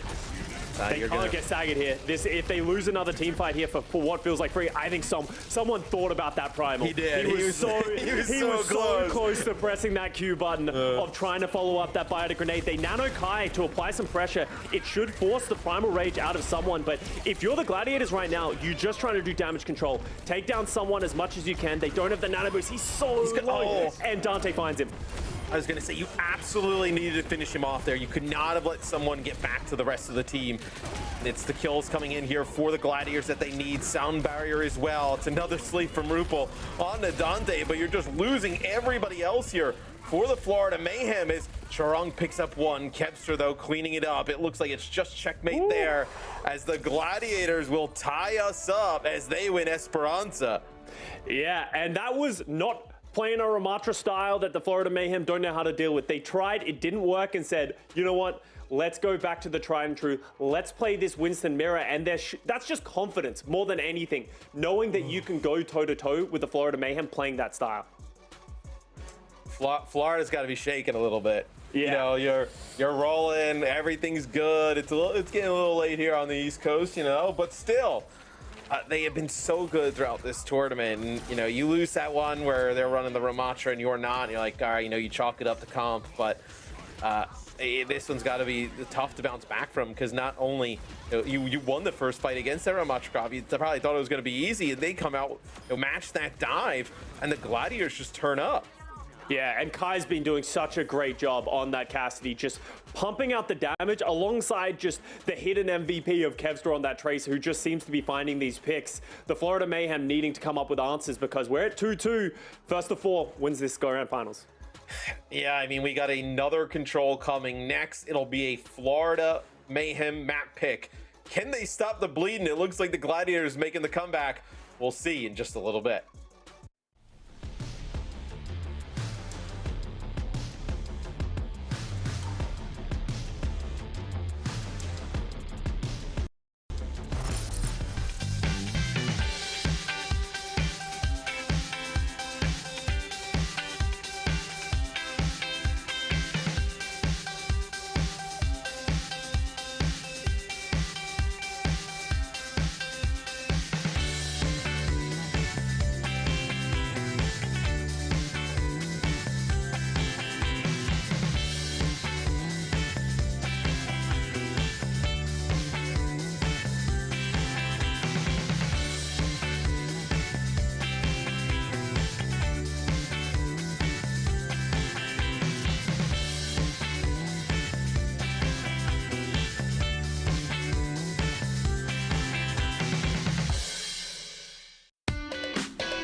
It looked like the Florida Mayhem had the Gladiators on the ropes going up early in the series, but the Gladiators, Scott, have bounced back in a big way, taking the last two.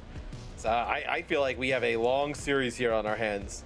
This bracket, this final two-day bracket has been wild. There has just been some of the best Overwatch back and forth. Not the best gameplay, but it's just been wild overall. Just teams really battling head-to-head and no one really going down without a fight in some way, as we're moving on to Nepal, which is a very different map to a lot of other controls. We're going over to Shrine, which is more of a dive-orientated map, but you could absolutely see the Gladiators trying that Ramatra unless they're just got a head full of steam on this Winston. And I also think just the threat of the compositional changes, right, for the Gladiators is enough to keep the Florida Mayhem guessing, right?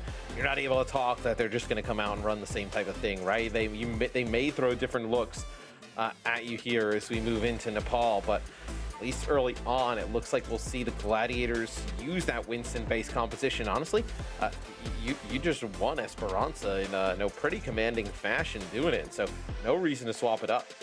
Yeah, and you know, Push and King of the Hill Control, they're very similar maps that because you're at an even settings, the strength of the Florida Mayhem with the defensive setups doesn't get as much value. But as we go over to Nepal, as you said, Matt, mirror compositions as we're going into the first fight.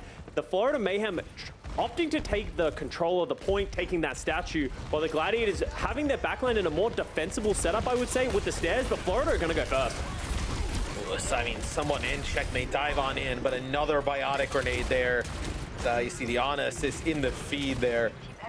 Man, you know, what do you do? Like when they set up that type of dive and they get that Ana grenade in there and you have checkmate coming on through with someone, it feels like there's players that just drop instantly there for the Gladiators.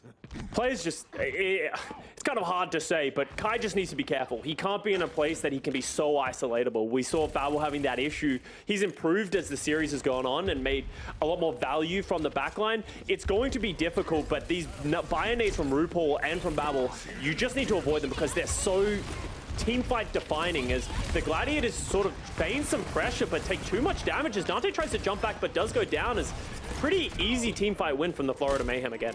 Yeah, look at this position from RuPaul just playing so aggressive with the rest of the team as another fight goes in favor of the Florida Mayhem rather quickly. Just kind of taking a stake of where we at in terms of ultimates. Scott, Florida Mayhem's about to just rack them up 4, maybe 5, as the Gladiators are not even close. This could get ugly pretty quick. And you got to be careful about this snowballing out of here, and you need to recognize this if you're the Gladiators. You know they're going to have that nano boost. You know they're going to have that pulse bomb, the high noon. So you got to be careful. Another enormous biotic grenade onto the backline of the Gladiators. No punish there for the Mayhem, but they do have the ultimates online now, as expect them to pull the trigger on this one, on the nano boost especially. Yeah, the nano goes into someone. He actually gets slept there, but they wake him up as I think just some AoE damage there does that. As, man, that is another fight for Florida Mayhem. It is a clean one. As feels like every time we saw from RuPaul's perspective there, they didn't capitalize upon a double biotic grenade onto the supports. Gladiators are lucky that fight didn't start and end even earlier, as Florida looking to put this one away. Probably one more fight is all they need to take this first round. Yeah, and they have the ultimates up for themselves now, so Dante's going to be able to have that offensive power, as they're just going to opt to run past Dante. They drop the sound barrier, run past the Nano and the Winston, apply some pressure and just take down the backline. Such smart heads-up play by the Florida Mayhem, recognizing that they don't have an advantage to be able to have the sustainability, so just ignore everything the Gladiators are going to throw at you. The sound barrier does come out from Funny Astro to get a final touch, but Dante's dwindling down, and it's just desperation at this point.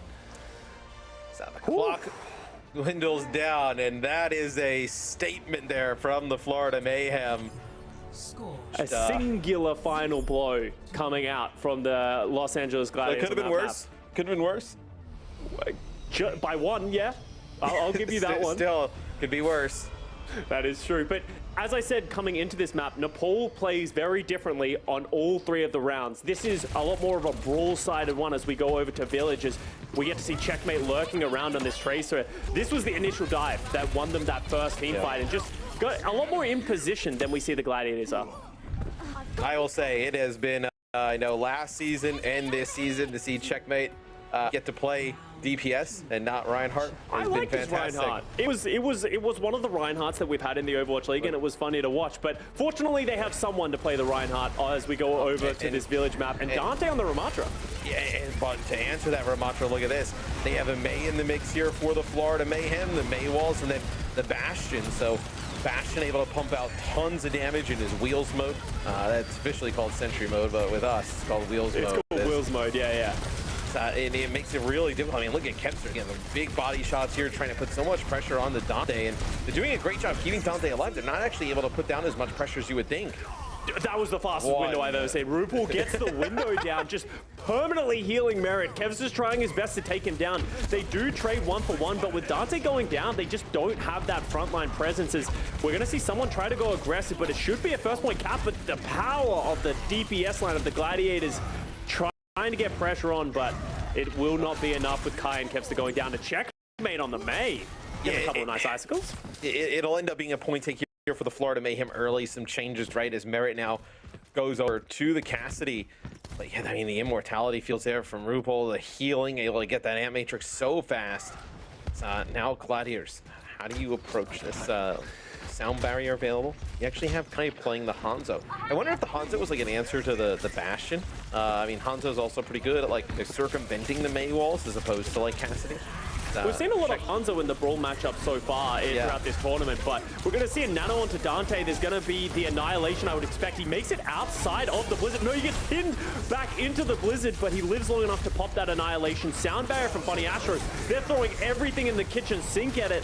The shatter goes a little wide, and someone's getting low, but the flip does come through for the Gladiators. After all their ultimates, they do get an advantage. Yeah, it's going to be an Ant Matrix here from RuPaul, though, and it's going to be everybody able to stay alive here for the Florida Mayhem. I mean, they lose Chorong, but RuPaul able to keep everybody up in that side room, and just 11% goes over to the Gladiators as the Florida Mayhem bounce back as that shatter actually ended up connecting with both supports. They ended up taking out, and I think the Gladiators did a really nice job of like layering those support ults getting in as Dante now goes over to the Doomfist. So looks like the Gladiators, at least for me, Scott, are just searching for answers right now. Yeah, they haven't been able to deal with anything, and I think Kevster on this Tracer, as much as his Tracer is great, it just doesn't synergize with the rest of the Brawl that they're playing with. They just don't have enough damage to bring down players. The Doomfist is going to allow them to spread out the team fight. As you can see, Dante trying to isolate Checkmate. The Dragon from Kai does take down Merit in the middle of this fight, and Checkmate does go down, so no DPS for the Florida Mayhem is going to lead to a flip. So the Doomfist paying dividends pretty quickly. And what would you have loved to see like Kevster like go to here, right? Like You're already running like a May at the start. Yeah. I like the Tracer with the Doomfist, but at the start, if you're gonna play this Brawl on Brawl, the May wall is so good at isolating not just the player, but stopping the healing coming through. RuPaul is just pumping out healing into someone, and they just can't bring him down. But with the Doomfist, look at Dante to be able to try and get this empowered punch up and hit everyone and try and take down a 200 HP target. Yeah, I think though that this switch the switch to the Ana is definitely going to make them a little bit more cautious, right? Because Dante can't go in, get hit with those big bios or sleeves. Yeah, that's a nice one from Babel. Is there'll be someone who gets one Florida Mayhem, but all these kills going in favor of LAGs. LAGs should be able to get a hold. Someone's just begging for anybody to take him out there. He will make his way back to the spawn via death as the Gladiators now control high ground. Doomfist is actually a pick we saw, I think, Junbin from the San Francisco Shock. We saw Fearless play a little bit of it as well. A little bit of it. Yeah, against this Brawl, because of the AoE punch and the amount of like damage that you can do and just how hard you are to isolate as a Doomfist, we've seen a lot of players trying it. Dante making it look good right now. I wasn't sold on it, but he just is a nuisance that the Florida Mayhem don't have a way to deal with. The counter punch comes through into the high noon, but wasn't able to get it.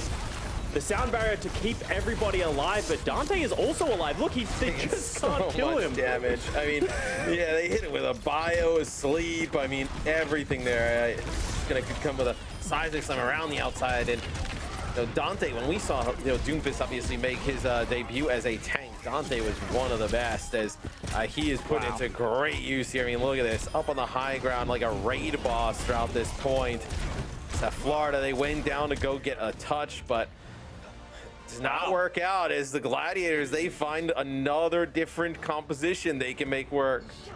Yeah, and Dante, like, if Doomfist didn't go to a tank, we might not even see Dante on tank in the role. He mainly switched to play that Doomfist, as you said, Matt, but he's just such a talented player. You see the way that he cycled all those abilities is just perfect. But now we go to the third round. Sanctum on Nepal. Once again, very different map. Someone's going to go over to that Sigma, a very common pick, and Florida Mayhem looked very adept at it, while the Gladiators, the last time they played that Sigma composition was against the Houston Outlaws, and it was not pretty. But it was not pretty on the Havana. I think, like, okay, so Florida Mayhem obviously switching comps is like looking for answers, but I also think that it's great to see if you're the Gladiators, because they're so good at the dive that having them play anything other than dive, even if they're pretty good at it, you probably still feel like it's a little bit of an easier path to victory. Yeah, and I'm surprised that they're playing like a Tracer behind this. Usually when you play this Sigma, you just play this high damage composition that can stand and anchor behind this Sigma, while they're playing a little bit of dive with Checkmate, and also expect RuPaul to be in the backlines as well, throwing those kunais as the dive comes out from the Gladiators onto the back left side, applying a lot of pressure. He does take a rock from across the map, but once again, Dante just taking all the CC, but unable to go down. And he gets in there like he was shot out of a cannon. I mean, finally, it takes like 25 seconds to get him out of there. But you know, RuPaul with a fantastic movement here on the Kariko, gets back to the rest of the team. As the Gladiators actually do take the first point first here, though, Scott, which is quite interesting. I mean, Dante just so disruptive, goes in, makes a play, and I do not know how they just lost Funny Astra. And this is that dive that I was talking about with Checkmate and RuPaul. Checkmate can play hyper-aggressive because of the healing coming out from the Kiriko, and RuPaul also has a lot of damage threat, and they just bust open the right side with that Funny Ashtray kill, and that enables them to take down the rest of the Gladiators, and they flip it 22% to 4%. Do you think the Gladiators need to change their comp up at all here?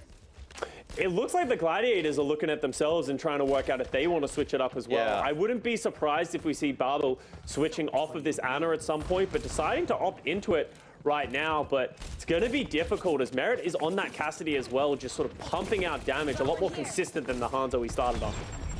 Yeah, and I wonder where you would even kind of consider going to, as that's going to be the Checkmate Pulse Bomb. Doesn't get anything there, so good for the Gladiators as you're getting very close to now. RuPaul is low, TP through the wall, but here's Dante with a follow-up.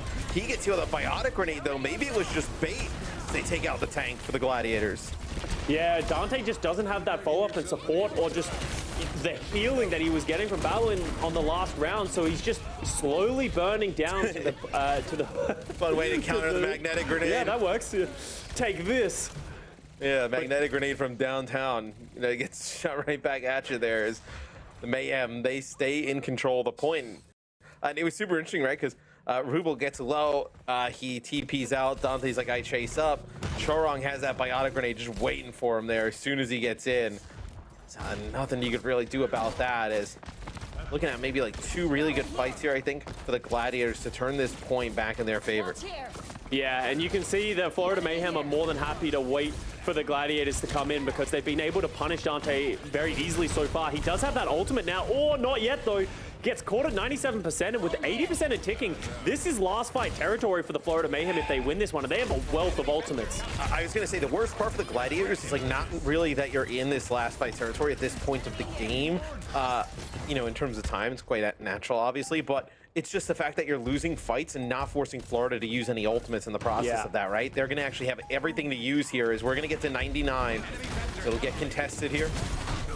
Gravitic Flux from someone. It's going to be the Meteor Strike here, and the Kariko ultimate comes down at the same time as trying for... Oh, they actually get a sleep on it. Dante, and he just gets pulled up down to the ground as they're going to come out to the other side, finish him off. That's going to be 2 more kills going in favor of the Florida Mayhem. Kai there with Babel, and he's not able to touch, and that'll be the Florida Mayhem bouncing back with another map win.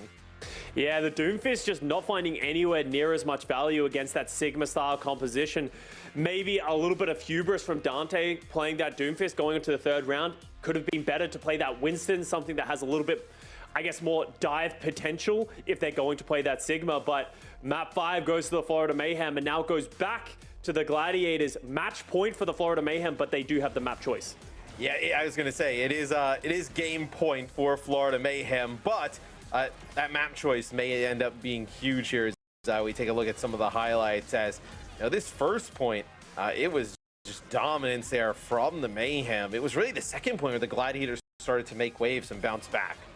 Well, they were lucky to make it back even in that second round. The Doomfist finding a lot of value. They honestly were looking quite poor on that Ramatra composition and the head-to-head against the Reinhardt because, as I said, with Kevstra on that Tracer, just no fall. Oh my, that was a great prediction shot there from Checkmate on the May. Another just incredible player who has shown a wealth of flexibility that we don't really see from a ton of DPS players in the Overwatch League. Checkmate making his presence known, and that's another great map here from the Florida Mayhem. You have to be confident going into the next one because you've just shown you can play any composition.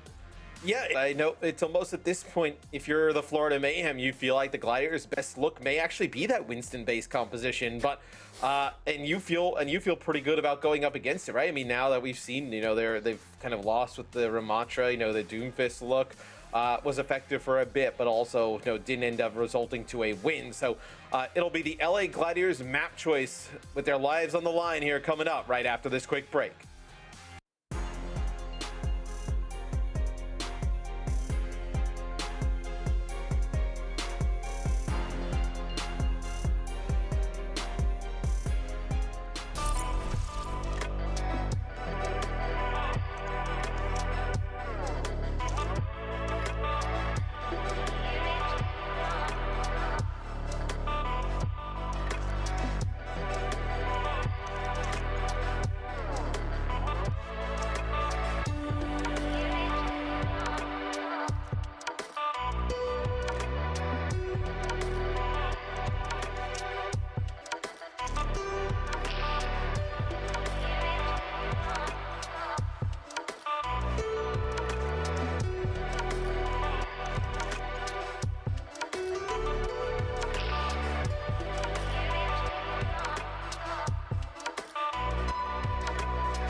cannot come through, but now Shambali's fighting Astro. That is the delay tactics widely dealt In a 4v5, oh, not quite so much anymore. Kevster dishing out the damage. This is giving me vibes of Florida against the Atlanta Rain.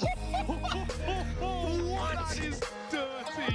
A rough return here, just kind of getting bullied. That is it.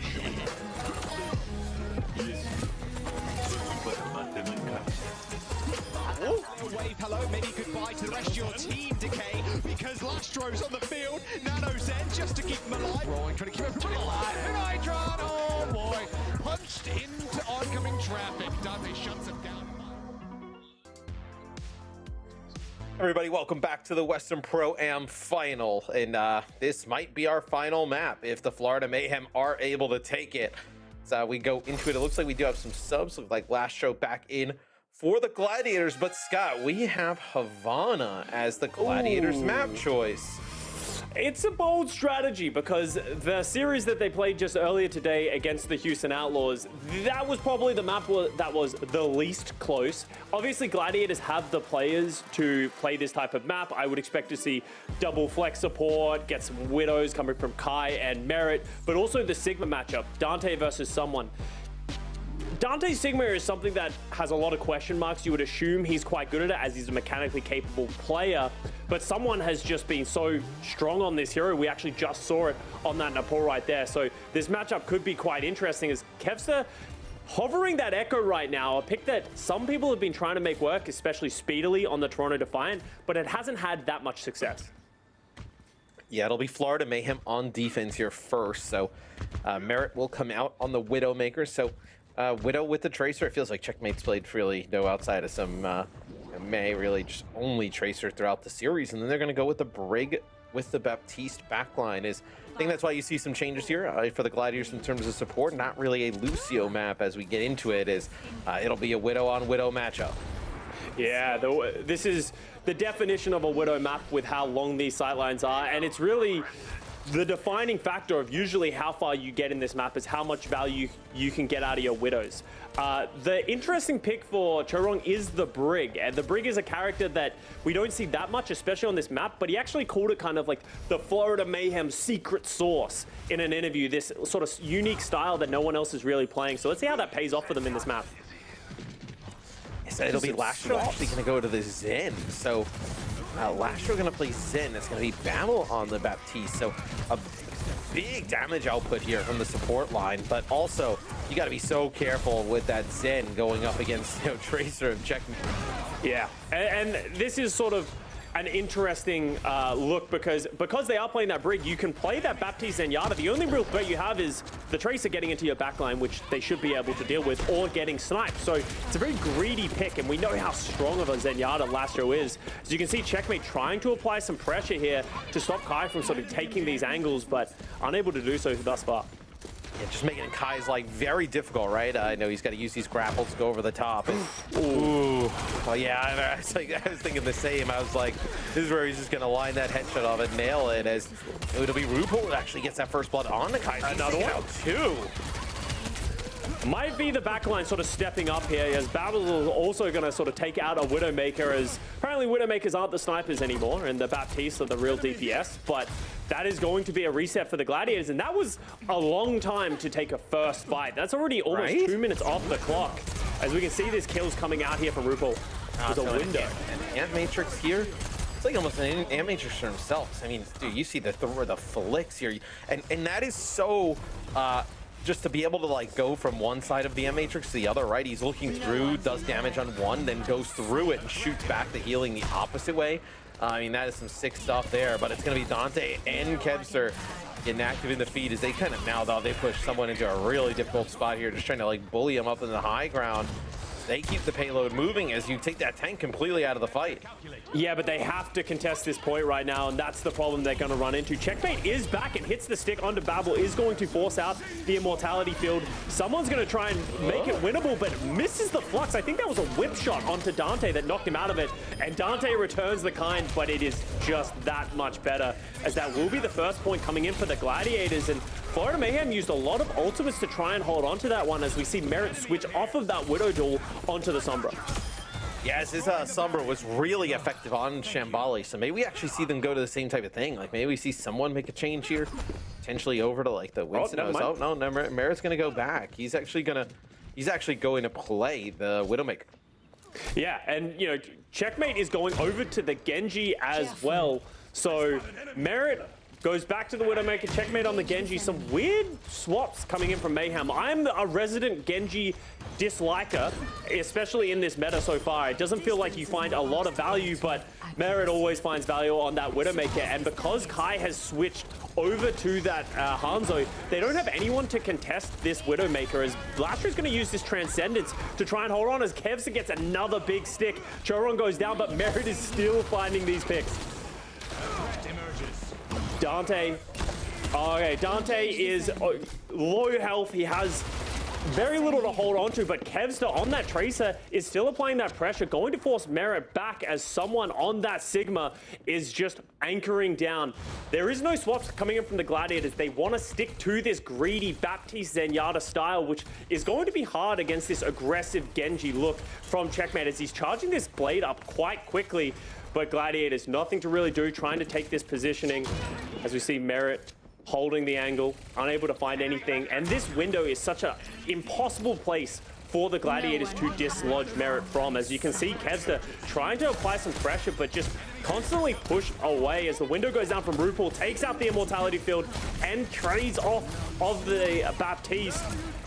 And that is going to be another hold here for the Florida Mayhem as the Gladiators, only 2 minutes remaining, but a kill from Kevster onto Checkmate that could potentially open a door up for the Gladiators, as that was not a cheap fight for the Florida Mayhem, having to use that walls, which is so important in keeping Kevster in check. RuPaul using that window, and now they have a window of their own for the Gladiators, as Babel has been so impressive on this hero so far. Yeah, I mean, we'll see now a Gravitic Flux here. Looks like from Dante is it's going to be the Immortality Field that actually saves some of the players in the Florida Mayhem. Now it's going to be a Gravitic Flux on the other end here. No, Dragon Blade comes on through. It's going to be Checkmate who gets one. The cart's still moving here for the Glads, but just a little bit more progress. But man, costly for both teams there. Amp Matrix, Gravitic Flux. You know, you had the Blade come through at the end there for the Florida Mayhem. But still, only a minute to go as Scott, we're going to see Dante make the switch here. Now going over to the Winston. I think this is a good switch, especially like when you saw the Genji come out. That's such a punishable pick, but it felt like they were just letting them play into it. And Lastro and the backline of Babel haven't really been able to find too much value with the threat from the back from Merit and the aggression from Checkmate in the front, as you know, they're going to slowly start to build ultimates up. But with only 40 seconds remaining, they might not get to a Primal Rage or a Nano Boost, so they're going to have to deal with it with just this Pulse Bomb from Kevster and this Transcendence from Lastro. Checkmate just pestering here, just making sure Kevster just doesn't flank from the side, kill all his supports. Lastro getting close to a Transcendence here as well, but oh wait, wow, you lose Kai. Oh, that is difficult when he goes down to the Sigma. Maybe just some poke damage there. You're gonna lose Lastro here as well, as he's not gonna burn that Transcendence. This might be it. I mean, you may not actually get like a really good, final fight here. Yeah. Florida Mayhem always know when to put on that gas pedal. They see that the Gladiators are weak and they're not leaving, and that will be a hold on the second point, and not even all the way the distance of the second point as well. So Florida Mayhem in the driving seat right now to take this series and take the finals of the Pro-Am. They don't even have to get that second checkpoint, but we have seen many of times in the Overwatch League, even that first checkpoint can be very difficult to get. As see what the Florida Mayhem decide to come run out on offense is, I mean, do you just play Winston here? Winston Tracer with the Widow possibly, coming into play. I think you're just going to see Dante and the Gladiators probably just play that Sigma. I think the Sigma is fine, and I don't think you need to overthink it. It's just when the Florida Mayhem throw a curveball at you, when they're gonna play that Genji, when they're gonna play that Brig, it's gonna be, you have to make some adjustments on your own. Lastro playing greedy on that Zenyatta, as we're gonna see, this is how Kai went down on that Widowmaker. Oh wow, what a great prediction that is so good from someone. I mean, that is he makes it look way easier than it is. I mean, the prediction onto the Widowmaker, strafing on the outside. You can't even Like, there's nothing that Kai can really do about that. I mean, that's just a fantastic play there by someone. Yeah. Look like Zens for both teams here as well. So the Zen with the Baptiste. It's important to note, crazier things have happened. Just earlier this weekend, we saw the Toronto Defiant and the Boston Uprising go toe-to-toe, and we thought Toronto had that match in the bag, but Boston were able to full hold. This is a very difficult point to attack, especially if Merit isn't able to find value on this Widowmaker. Offensive Widowmaker is obviously a lot more difficult because you're walking into sightlines of Kai, but we're actually going to see a similar switch over for Checkmate onto the Genji, maybe thinking this is a good punish to that Zenyatta Baptiste greedy style of playing the game. When you said crazier things have happened, I thought you were going to say, we had a team go over 40 one year, but yeah, that was crazy as well. It makes Florida Mayhem, they round the corner. See what they decide to do. It doesn't look like looks like maybe are they trying to play from high ground there on that left-hand side? Maybe kind of force that Widow, from this point where we see Kai playing from, into a really difficult option where, he has kind of like a Widow up on the other side and then the Genji kind of attacking from the other. A little bit of like a misdirection play as Dante gets low. Yeah, they want to remove the stairs. Merit's under pressure from Kevster, and that's an important pick, but someone taking out Babel again, someone opening these picks up onto the back line, that's going to be such a little amount of healing remaining for the Gladiators. With Lashro down, they have no healing at this point as RuPaul just keeps finding these picks. Dante takes the rock, and even if he is able to live, the cart is pushing forward. Actually, the cart isn't pushing forward. That might have been a misstep from the Florida Mayhem. They might have to take on another fight just here, as Kev still looks poised to contest once again. Yeah, and they're going to use the infosight, so they're going to know exactly what they're going up against when they turn this corner, as they know that Checkmate's above. It's going to be a hit on the Venom Mine there, as Charong's so low, but he's going to be able to live on through it, as Kai needs to land one of these shots. It's going to be an Ant Matrix coming down here for the Florida Mayhem. Rubel just trying to keep everybody alive here. Immortality Field 2, as they're going to lose Dante right on the point. A Pulse Bomb comes down from Kepster. They've been great all day, and he's going to get one, but it is not going to be enough. This is going to be the first checkpoint. It should be the first checkpoint going to the Florida Mayhem.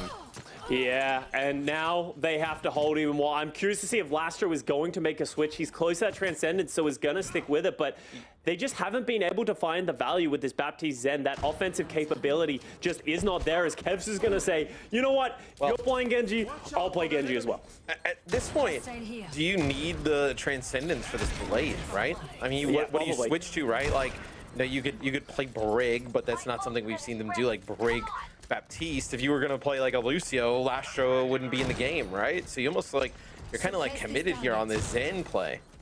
Yeah, and I want to shout, Kai, he needs to be the player to step up. He only has one final blow in this map so far. It's such a Widow-sided and orientated map, and Merit's just been getting the better of this. Kai needs to step up if the Gladiators are going to hold. And look at that, Chorong pops the rally. It's going to be an Ant Matrix here from Babel, but they try to just push through with the rally to Dante in the high ground. And it looks like they're willing to take that trade of, giving away their rally for the Ant Matrix on the other side. They're still trying to make a play for this high ground. It's going to be Kevster coming in here on the back line. It's going to be Gravitic Flux. This could be huge, as they're going to get rid of Dante. Someone's going to push forward, take out Babel as well, as this could be Lasher needs to transcend, and he knows the Blade's on the outside. He didn't get it off. That's going to be everybody down, as the Florida Mayhem escorting the payload towards the finish. I don't think with any swaps coming out from Dante or the Widowmaker from Kai, they're not going to be able to make it. The Flux does come out onto someone, but Babel gets taken out by Merit as he tries to touch, and the Florida Mayhem will continue a lossless series of the entire Pro-Am tournament and close out against the Los Angeles Gladiators 4-2 to win the Pro-Am West. And the Florida Mayhem, your champions here of the Pro-Am, and they were just lights out from start to finish. So many people, as someone does some kind of dance. I am not up to date on that one. I mean, he's just chucking all the moves in there at once. But I mean, they were unbelievable throughout this tournament, Scott. Everybody came in. We were talking about the Shock. We were talking about the return of Birdring, the Atlanta Reign, and how good they were looking with their roster. Florida Mayhem, we all looked like, oh yeah, that's a good team, but I don't think anybody expected this. But I think it's clear they did. I mean, they have a fantastic roster.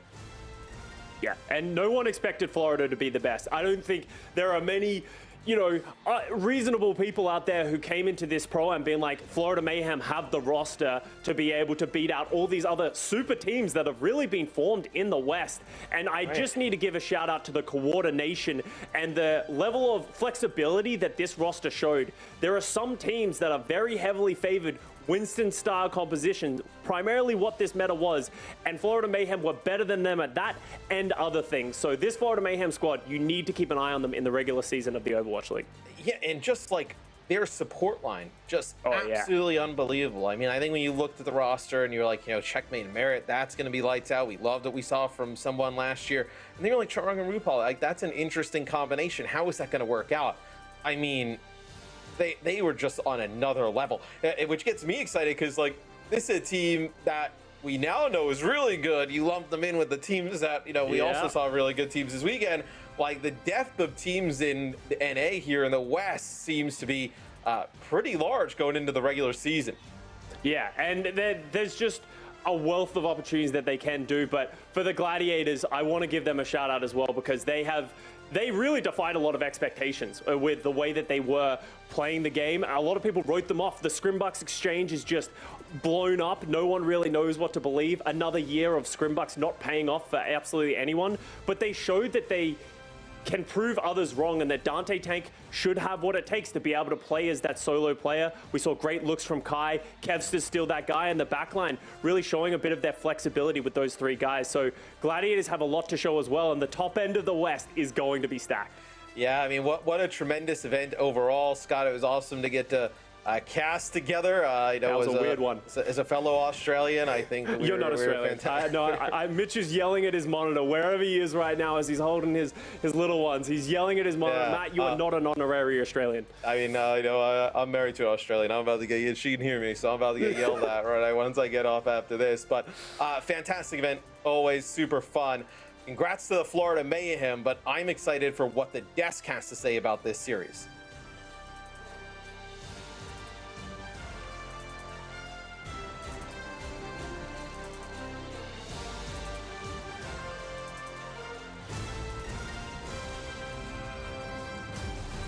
Thank you, Matt and Costa. Yeah, Matt, you are definitely not Australian. Honorary Australian. Not honorary either.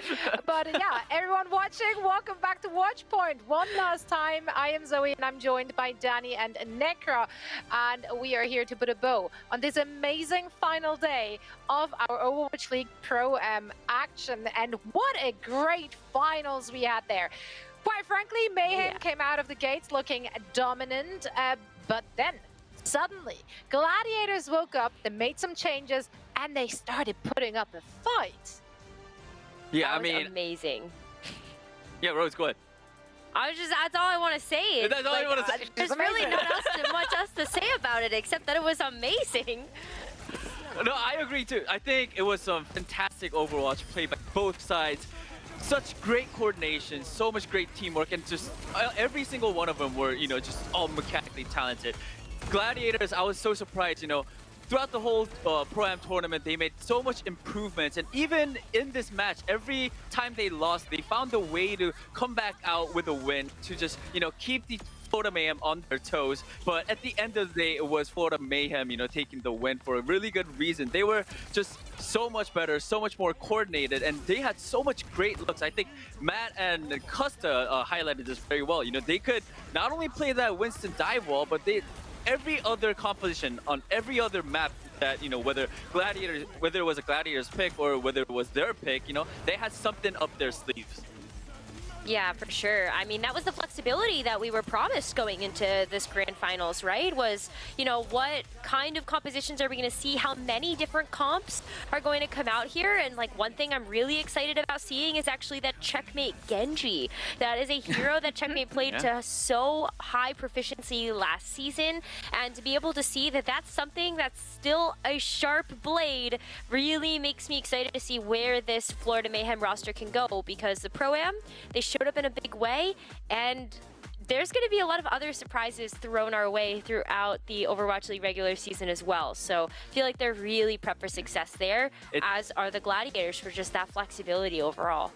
Yeah, and I love the flexibility. It's Go the ahead, only Danny. Genji that Custa will allow, because everyone else, every time he saw True. Genji in the Usually Pro-Am, he's he not would a Genji lose fan. his mind. But then whenever it's checkmate, he's like, it's fine. All right, it's checkmate Genji. All right, it's fine. It's all right. Well, they're always fine if they get value out of the Genji. If not, then just don't, I guess. But you know what? I think it was very interesting to see that both teams claim to be so very flexible, and that's exactly what they delivered. Some might say they delivered too hard, seeing Dante and that Jungle Queen. Like, that's not necessarily as far as we wanted to go with, you know, Too much compositional cooking. flexibility. But hey, you know, just why not? Why not? Yeah. It was fun to watch. It was such a great game, and at the end of every single day thus far, I just love to sit down with my friends here on the desk and reminisce about what we saw, Yeah. and maybe even what we learned, something along the way, maybe. So, Danny, Nekra, what was your finals day takeaways? My final day takeaway is it has to be, I got to give it to the Florida Mayhem, just winning it all for the Pro-Am tournament. My lesson learned for the Pro-Am tournament is that Florida Mayhem is very, very strong and very, very good at Overwatch. Just they were firing on all cylinders. They could play any composition that they needed to play at such a high level. And it was just amazing to see, and it was they really did deserve to win the Pro-Am tournament. You know, like Custa also said it right before he tossed it to us. You know, no one really expected Florida Mayhem to win it all, or even to come close to, you know, to the finals. But, you know, they made it happen, and they looked fantastic while doing it. I think that's what made their successes seem even a bit more surprising, right? Is because originally they weren't a team that were at the top of people's power rankings or on their radar as one of those stronger teams going into the Pro-Am. And so when, you know, we joke a little bit about, well, maybe they were tested, maybe they weren't. Well, I think the moral of the story there is that they're just that good. So let's take a look back at some of the teams that they knocked out, because that leads me to my point, is that the future's pretty bright. Florida Mayhem may have blown a few teams out of the water, but I think that because of just how skilled they are, that makes me even more excited to see where the rest of our teams that appeared in the Pro-Am will go for this season. Because all of these matches, when you get a chance to kind of look back and take it all in, had something really, really cool to be able to offer, whether it was a different composition that we weren't expecting to see, or maybe some players that are really going to start to break out and have an incredible season. We got treated to so many amazing moments to really give us a taste of what's ahead for the regular season. And guys, I don't know about you, but I can't wait. Like, I know that we're gonna have to soak it all in, but when's the start? Where do we get into the season? Soon, The circuit play is soon. happening very soon. I honestly, I 100% agree with what Nekra said. You know, after all this play, we've seen some great Overwatch play by Pro-Am tournament, but you know, this is just the beginning. Like, this is a preseason tournament, and we have the regular season coming up. And like Nekra said, there's so many great teams. Like, well, another good example is the San Francisco Shock, right? You know, they were playing at a disadvantage. They still, you know, looked really good. How good are they gonna be when the actual season starts? And we saw Washington Justice, a clip from them for like a couple of seconds. You know, they're another mixed roster. They said that they were a little bit, you know, they're working on the communication issues, but they still look good. So if they have that communication going, how far can they go, right? And then we got like Houston Outlaws stacked roster, we got Atlanta Reign stacked roster, and we just Boston Uprising another stacked roster. Just this whole, I think, season is gonna be just so hype. Yeah. No, I think I couldn't agree more with the two of you, even if I tried. I feel like the teams I was high on did indeed perform during the Pro-Am, and all the others exceeded expectations and went above and beyond. And they ended up looking a lot more competitive than most people, I think, would have expected after the rosters got, you know, released and announced and whatnot. So yeah, this definitely bodes well for the rest of the regular season indeed. Now, another thing I took away from the Pro-Am, especially from this last match, is RuPaul is an absolute goat. So it's a great pleasure that I get to be the one to announce our Pro-Am Finals MVP. It is RuPaul himself. Let's go! An interview. What's RuPaul, up? you're our MVP. Congratulations. Thank you so much. Of course, of course. Right. right, so that was an intense game. You guys started off looking so very dominant, but then suddenly the Gladiators came alive. How do you think the Gladiators managed to kind of, crawl back into the game and make it so competitive? I think they were really good at the Ramatra comp, and we struggled a lot with dealing with it. It was pretty hard for us to work around it, because usually we're used to just setting up dives on the backline, and we just like one-shot them. But every time I would try nade, Dante would just run on me, and it made the game so hard. RuPaul, before I ask my question, I just want to say you absolutely popped off today. Your play today was just such a joy to watch.